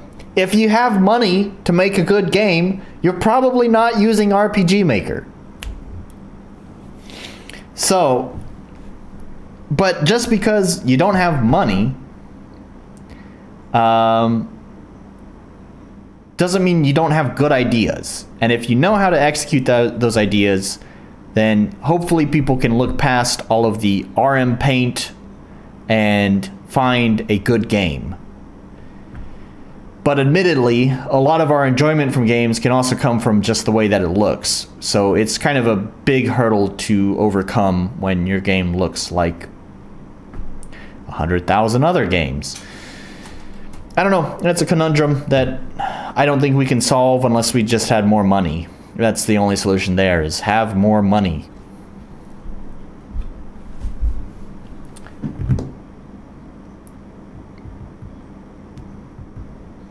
Unity is slow as fuck to use? No way, man. It's fast. This compile time is super fast. That was one of the things, because I mean, obviously compared to like RPG Maker is like the editor itself, it's not very complicated. So of course, if you're just talking about the speed at which it runs, then yeah, I mean, RPG Maker is going to run really fast in comparison to Unity. But I mean, Unity is compiling a lot of stuff too, and it can do a lot of stuff. So it's gonna be slower. It's got to generate particles and generate shaders and lighting and all sorts of shit. So it's not gonna be instant like that. But one of the things because I was doing a lot of comparisons between Unreal and Unity before settling on RPG Maker as my engine. But before I had settled on RPG Maker as an engine, I was trying to decide whether I wanted to use Unreal or Unity. And the one point that frequently got brought up is that Unity's compile time is super fast. In fact, my own programming friend here wanted to kind of play around with game design stuff, and he told me that he's jealous of how fast the compile time is on Unity. So, yeah, Unity's actually pretty fast. It's just not going to be as fast as a 2D engine, obviously. I use RPG Maker because I want to make an RPG. Am I the only one? Yes. Everyone wants to make horror games, right? Yeah, I guess all of us here are using MV, huh?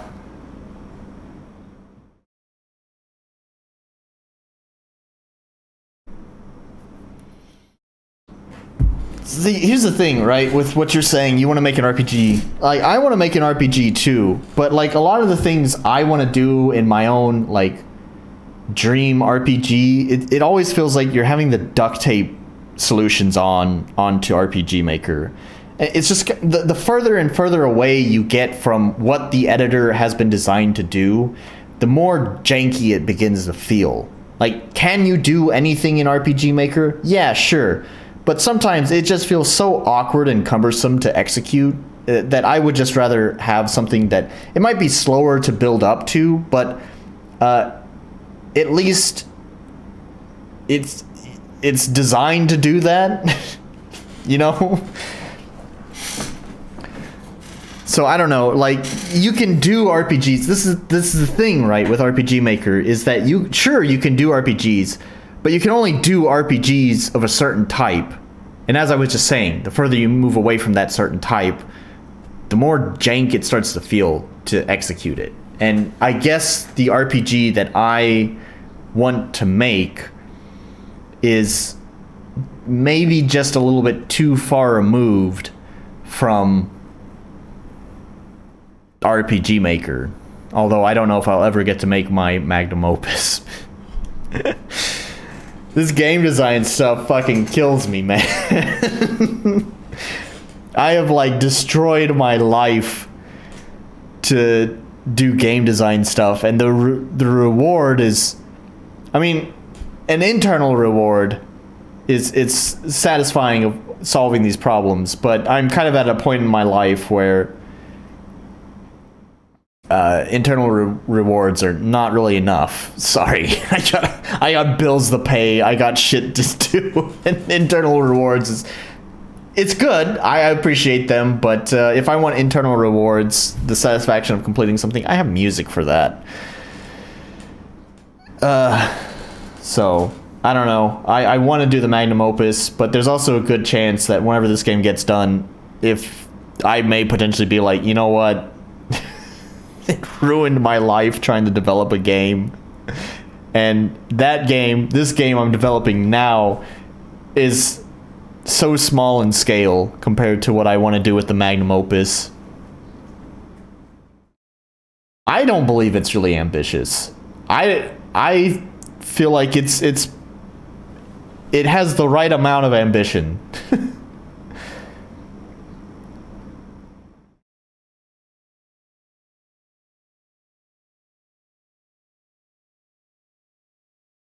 So, but anyways, yeah, whenever it gets done, we'll see how I feel. If I still want to continue on this game dev journey, or if I'm gonna put up my hat after just one game.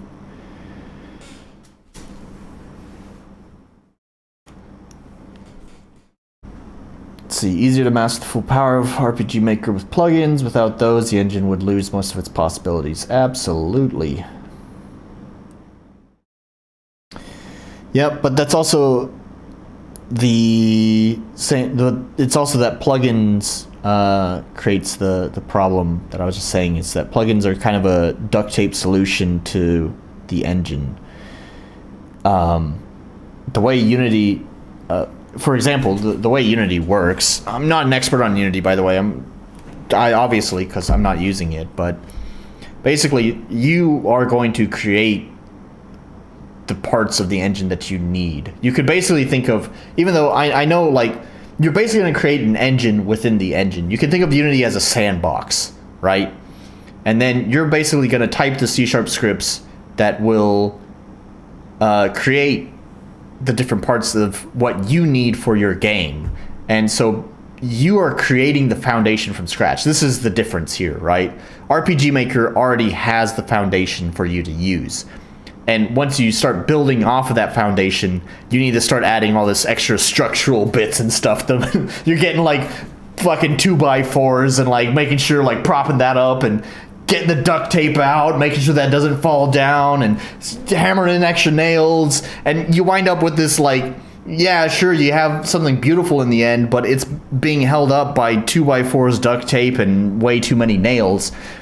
At least with Unity, it's slow because you have to build the foundation yourself, and also is going to more likely lead to more bugs and problems because you have to build the foundation yourself. And if you are an amateur programmer, you don't know how to build a foundation. All you know is this foundation is supposed to be like concrete. And I don't know, throw some rebar in there, I think, but I don't know how to do it, right? So you wind up with some jank, but you have full control over that because you're basically building the foundation yourself within the engine. That's the trade-off here, right? You're not relying on plugins to... you'd be 2x4s and duct tape and stuff. And of course, when you start relying on plugins too, you got to worry about the compatibility, and then you got to worry about the load order of things, and it just becomes this mess. It's just, and of course, it's like the engine is not designed to do this thing, so we got to hack in these note tags. And it's all hacks. It's all hacks. It feels like you're not actually doing what the engine wants. You're just like tricking the engine to do something. If your engine can do everything, it is probably not good at doing everything. If you add RM, all things people want to do with it, you would need a huge budget. Yeah, maybe. I think that's sort of a flawed way of looking. I think both of those arguments that you just gave, I think are pretty flawed. It's not... You could think of it this way with Unity. They're not designing an engine to be good at everything. They're designing an engine to be good as a foundation, right? And as a foundation, Unity is a good foundation. Same thing for Unreal. And admittedly, both of them can't do everything perfectly, which is why some studios still use their own proprietary engine or just a completely different engine altogether. So yeah, you're right. I mean, there's no reason to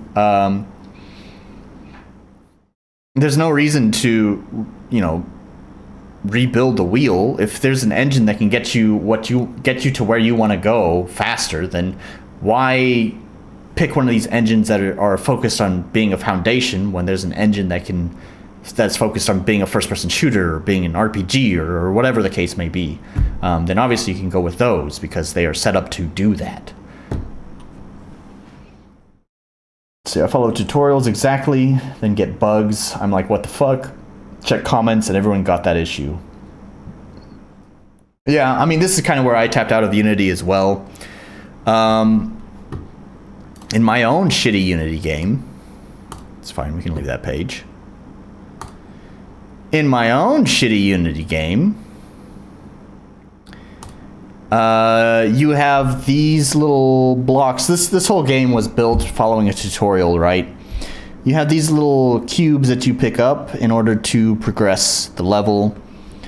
And in the second level, for whatever reason, the cubes will, on a rare occasion, count as 2 or more. Sometimes it'll count as 3. But it's totally random when that will and won't happen. Sometimes it will just count as 1, as it's supposed to.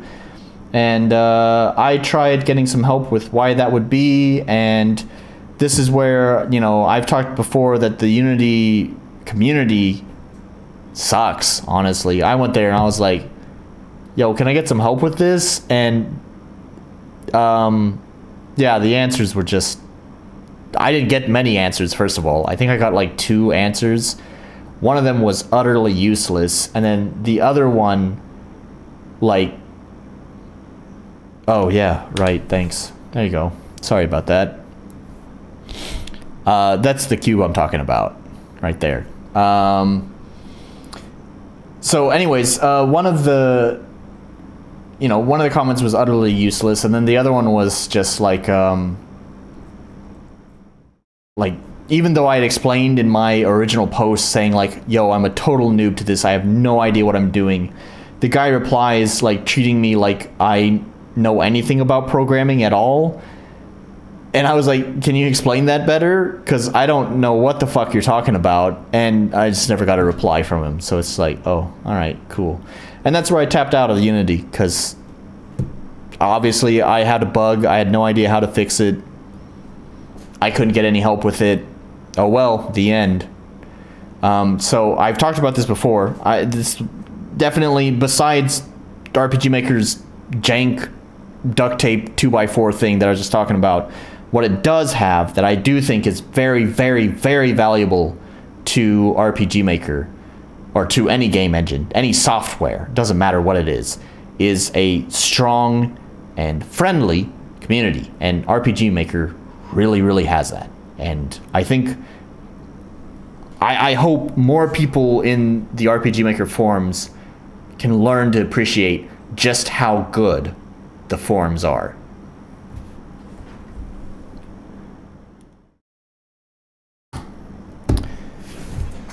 So anyways,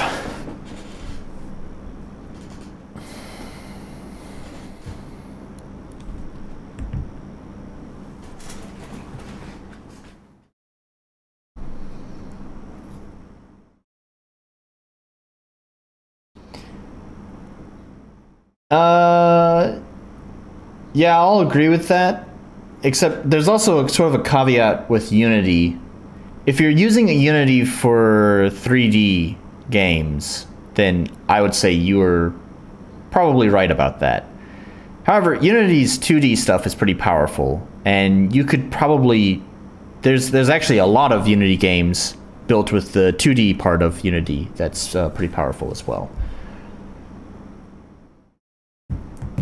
Realistic to do a game as a solo dev with a full-time job with a more specialized engine.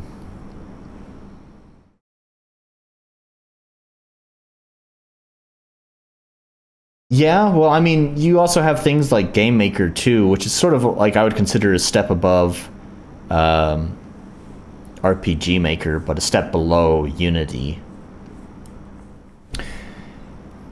And there's also Godot, too. Let's not forget Godot in all of this. I think Godot is usually lauded for how user-friendly it is, and it's a 3D engine, so it's probably pretty good to do solo dev stuff there.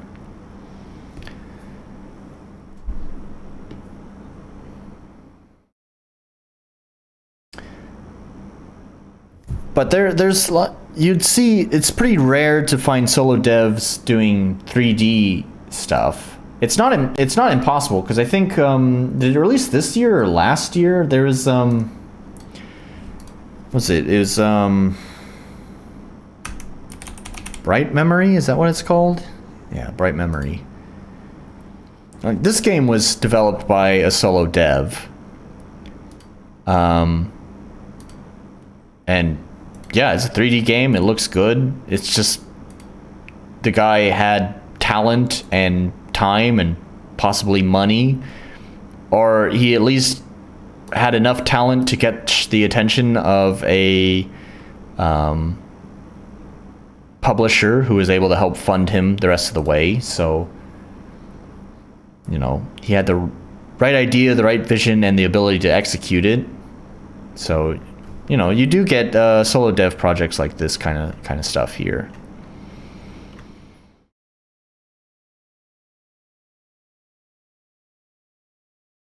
Jackfrags. Who's Jackfrags? I don't know who that is. Let's look up Jackfrags. Jackfrags. Bright Memory.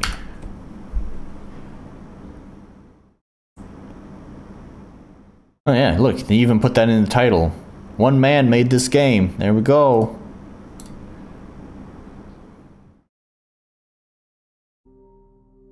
What if I told you that the game you're watching now on the screen was created by a single developer in their free time? Would you believe me or not? Well, it's true. This is a game called Bright Memory Infinite, and it was made by one man. It's a fast-paced first-person shooter with melee elements, a bit of wall running too, and at times it reminds me of the old Fear games and Titanfall. The story is pretty straightforward, and it only lasts up to about 2 hours in total at the moment. It's set in the year 2036. A strange phenomenon occurs in the skies around the world, so the Supernatural Science Research Organization sends an agent, Shelia, to investigate. The graphics are stunning, and it's built on Unreal Engine 4, and the first iteration of it was previewed in 2017, receiving financial support from Epic Games' Unreal Dev Grants. Nvidia also teamed up with the game, eventually adding ray tracing, DLSS and reflex support, making it a great showcase for those technologies. Yeah. So basically it looks like the guy, he had a good idea. He was onto something good, so you had people pick it up.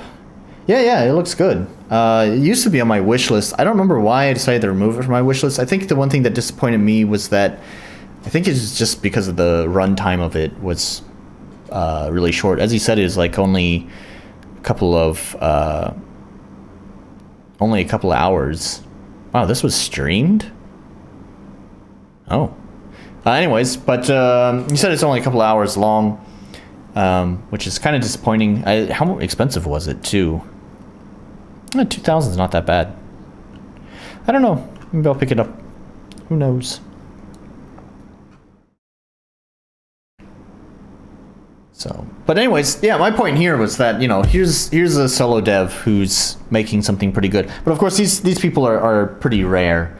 There's not that many people who are doing 3D stuff, especially that look this good. And you have a lot of low poly stuff that might be done by solo devs, because obviously the more fidelity you have, the more work it takes. So obviously, if you want something high fidelity like this, you're going to need a team or a lot of time.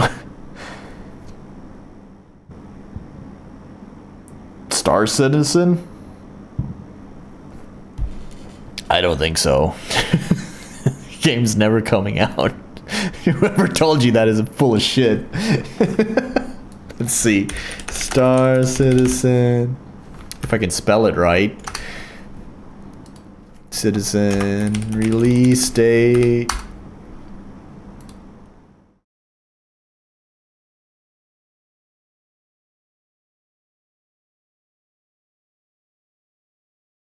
Yeah, I know the engine lighting and stuff doesn't. Yeah, of course it does, but I mean, let's not. Come on, let's not downplay it here. Like, engine lighting is not going to add all this foliage and make things look quite so dense. Here's a Might Magic 3 fan here. Oh, well, apparently you were tuned out then when I was talking about Heroes of Might Magic 4 earlier then, Fortuna. Yeah, there you go, there you go. Now you're not downplaying it. Yeah, you need nice models, because especially low poly stuff starts to stick out even more when you, like, the higher the fidelity goes, the more obvious it is where you've cut corners. So it's like, if you want something really realistic, you can't cut corners, because wherever you do cut corners in assets, those are going to stick out like a sore thumb. The more less realistic you are, the easier it is to get away with that kind of stuff, which is again why, you know, you have a lot of indie devs who go with like a more stylized kind of thing, a more low poly kind of thing, if they do go 3D.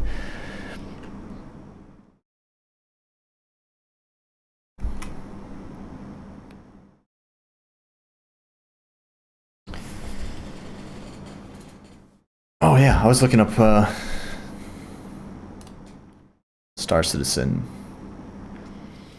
So here's like a report of them going.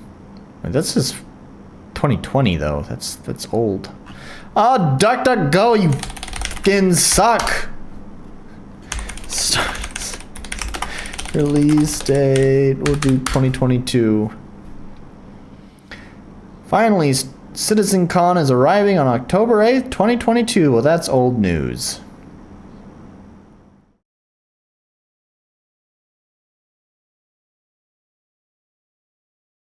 Level, okay. Let's see, watch the review by LevelCap. Okay, let's look that up then. Alright, Star Citizen LevelCap. Ooh, my typing is atrocious.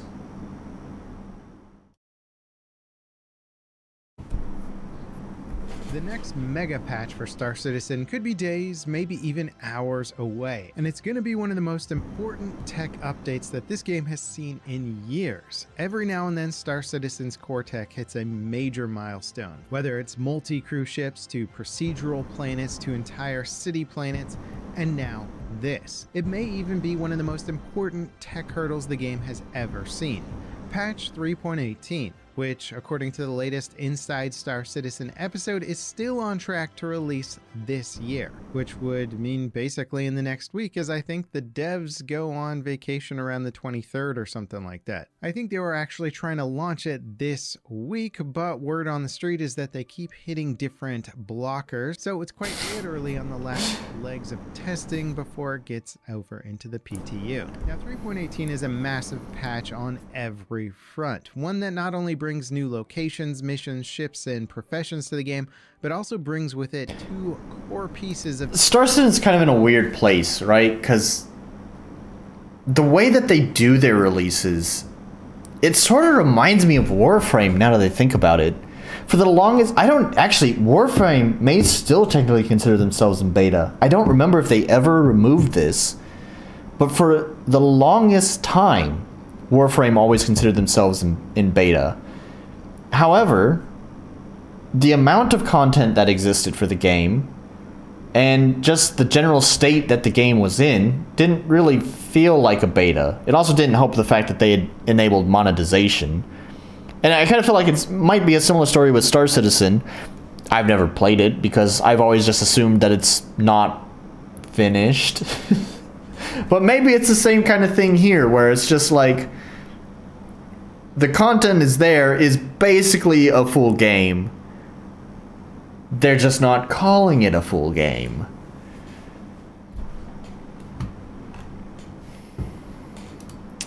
Anyways, interesting. I remember hearing like about the announcement of Star Citizen, I don't know, a long time ago. And I remember it's funny to think about this because I remember seeing those trailers for Star Citizen back then, and like back then the graphics were just fucking mind-blowing. And it's taken them so long that it's funny that now the graphics look like, yeah, pretty much current gen graphics, which on the one hand I think is a testament to how good the graphics looked back then, because they looked really good, that they held up for basically 2 generations.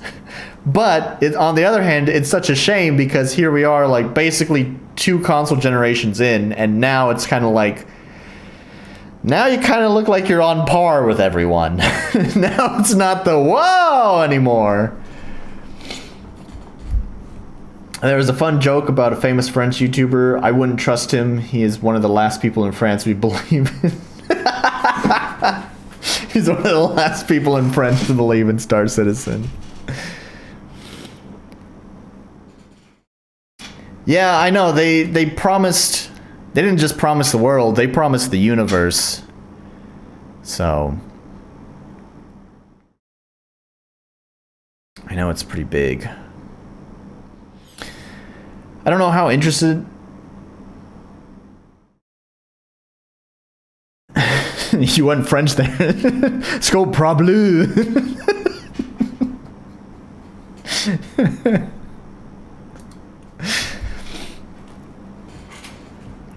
Your French slipped out for a moment, Fortuna. The game is literally Scope Problem the game, because their Kickstarter was basically like promising the universe from the very start. I think it was, I'm pretty sure it's in their stretch goals that they wanted to add like the whole like first person shooter section to it, when there was also like they wanted to promise like, you know, of course you have the universe and you have all the I don't know, it's yeah.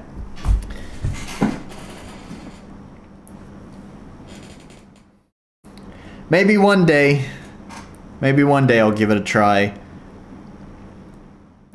It's also, on the other hand, it's kind of like similar to bring up Warframe again. It's kind of funny. The problem with Scope Problem games like this is that you wind up adding so much complexity onto a game that it's really hard for new players to get into it. I wonder if Star Citizen will ever cross that point. Yeah, I'll give it a try when it's finished. But I wonder if Star Citizen would ever, if they haven't already crossed this point, if they will cross this point. And it would almost be a kind of a cold irony to it all, is that because they wanted the promised universe, by the time they're finally able to promise universe, the game is so bloated and complex that no one wants to play it because no one can figure out how to play it.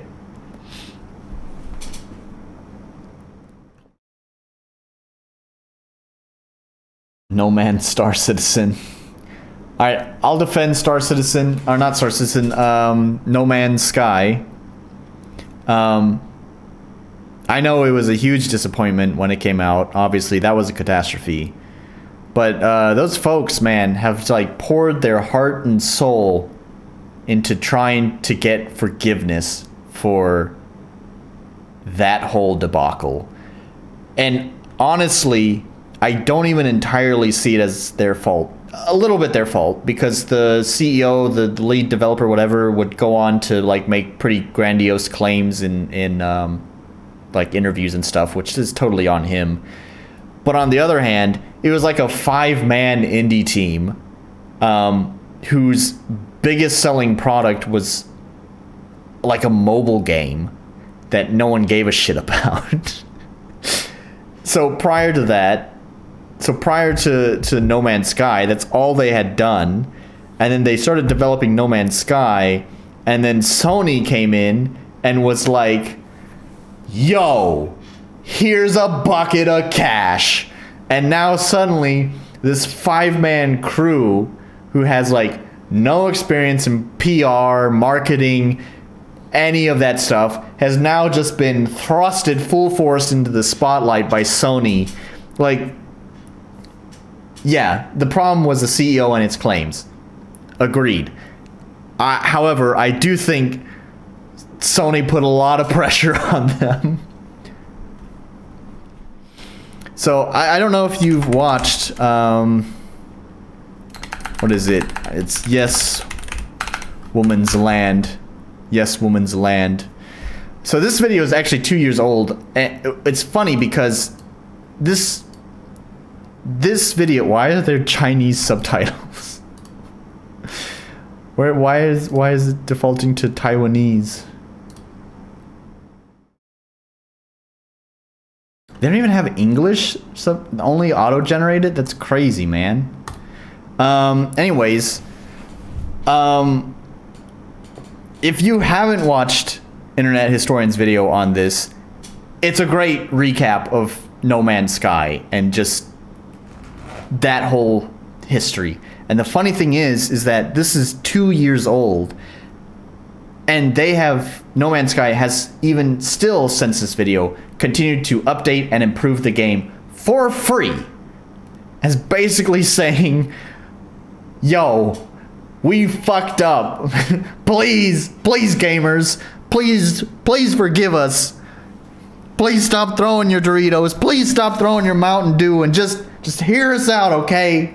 We fixed it. And I actually have a lot of respect for that team. So that's me stepping out saying, I'm going to defend No Man's Sky. Yeah, they fucked up at the start. However, I can forgive them. I hope other people can forgive them as well, because they've done pretty well to actually deliver the game they promised. From what I understand, the game not only has implemented everything that they had promised, but are now implementing things that were never promised before. So, take that for what you will. There's like a Reddit post somewhere, I think, that had a spreadsheet that, it's funny, I believe the spreadsheet originally tracked how many promises were lies. That was the original point of the spreadsheet. However, they continued to update the spreadsheet, and as time passed by, the spreadsheet began to actually fill out with saying, yes, this was met, yes, this was met, yes, this was met.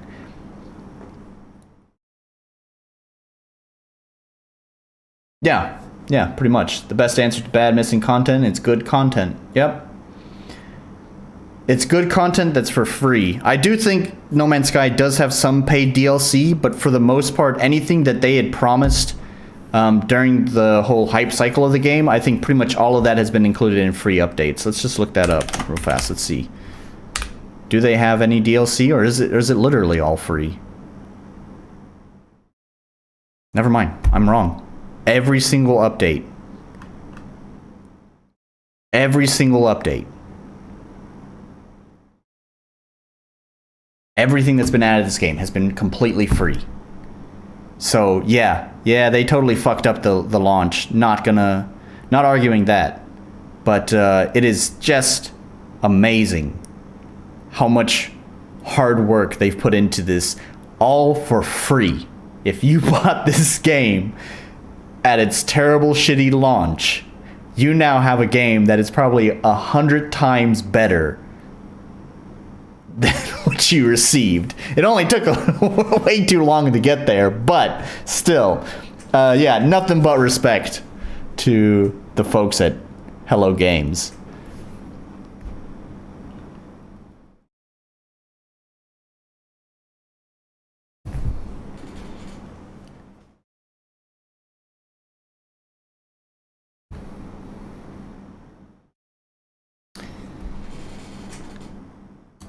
Anyways,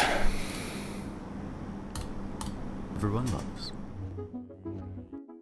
Scientists are racing to unlock the secrets of the cosmos. Questions we once thought impossible to answer are within our grasp. Where does the sun go at night? Is math related to science? If the universe is so big, then why won't it fight me? As we look further into the universe, we see light from distant stars, eons old, perhaps hundreds, even thousands of miles away. Hold on, can I get a zoom in on that? You bet I can. This is one of the world's most powerful Internet historian. He's a funny guy. For the archive, I guess I'll link this video down in the description, and I guess I can link the other videos too, right? I still have the link here for this one and this one, so yeah, I'll throw those down in the description. I think we've pretty much wrapped up our conversation here on games and game engines and all that stuff. It was a good conversation. See, look, I told you, you ask a question, and I wind up sticking around longer because I'll ramble for half an hour off of one question. So there we have it. I also think it was pretty good that I stuck around since we had quite a few people hop into the chat just as I was about to tune out. So anyways, but I do think for sure now I do want to wrap up this stream. I have some big plans tomorrow, so I do need to get to sleep soon. So it's a little bit earlier than normal, but not much. I mean, usually my streams are about 3 hours, so this is only 20 minutes earlier than typical. So, yep. With that, thanks to all of the folks here who decided to join the stream. Glad to have you here. And I guess I will see you guys next time. All right, thanks. Bye.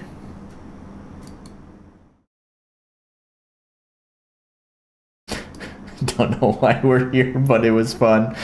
I don't know why we're here either. Just chatting. Anyways, all right. Bye.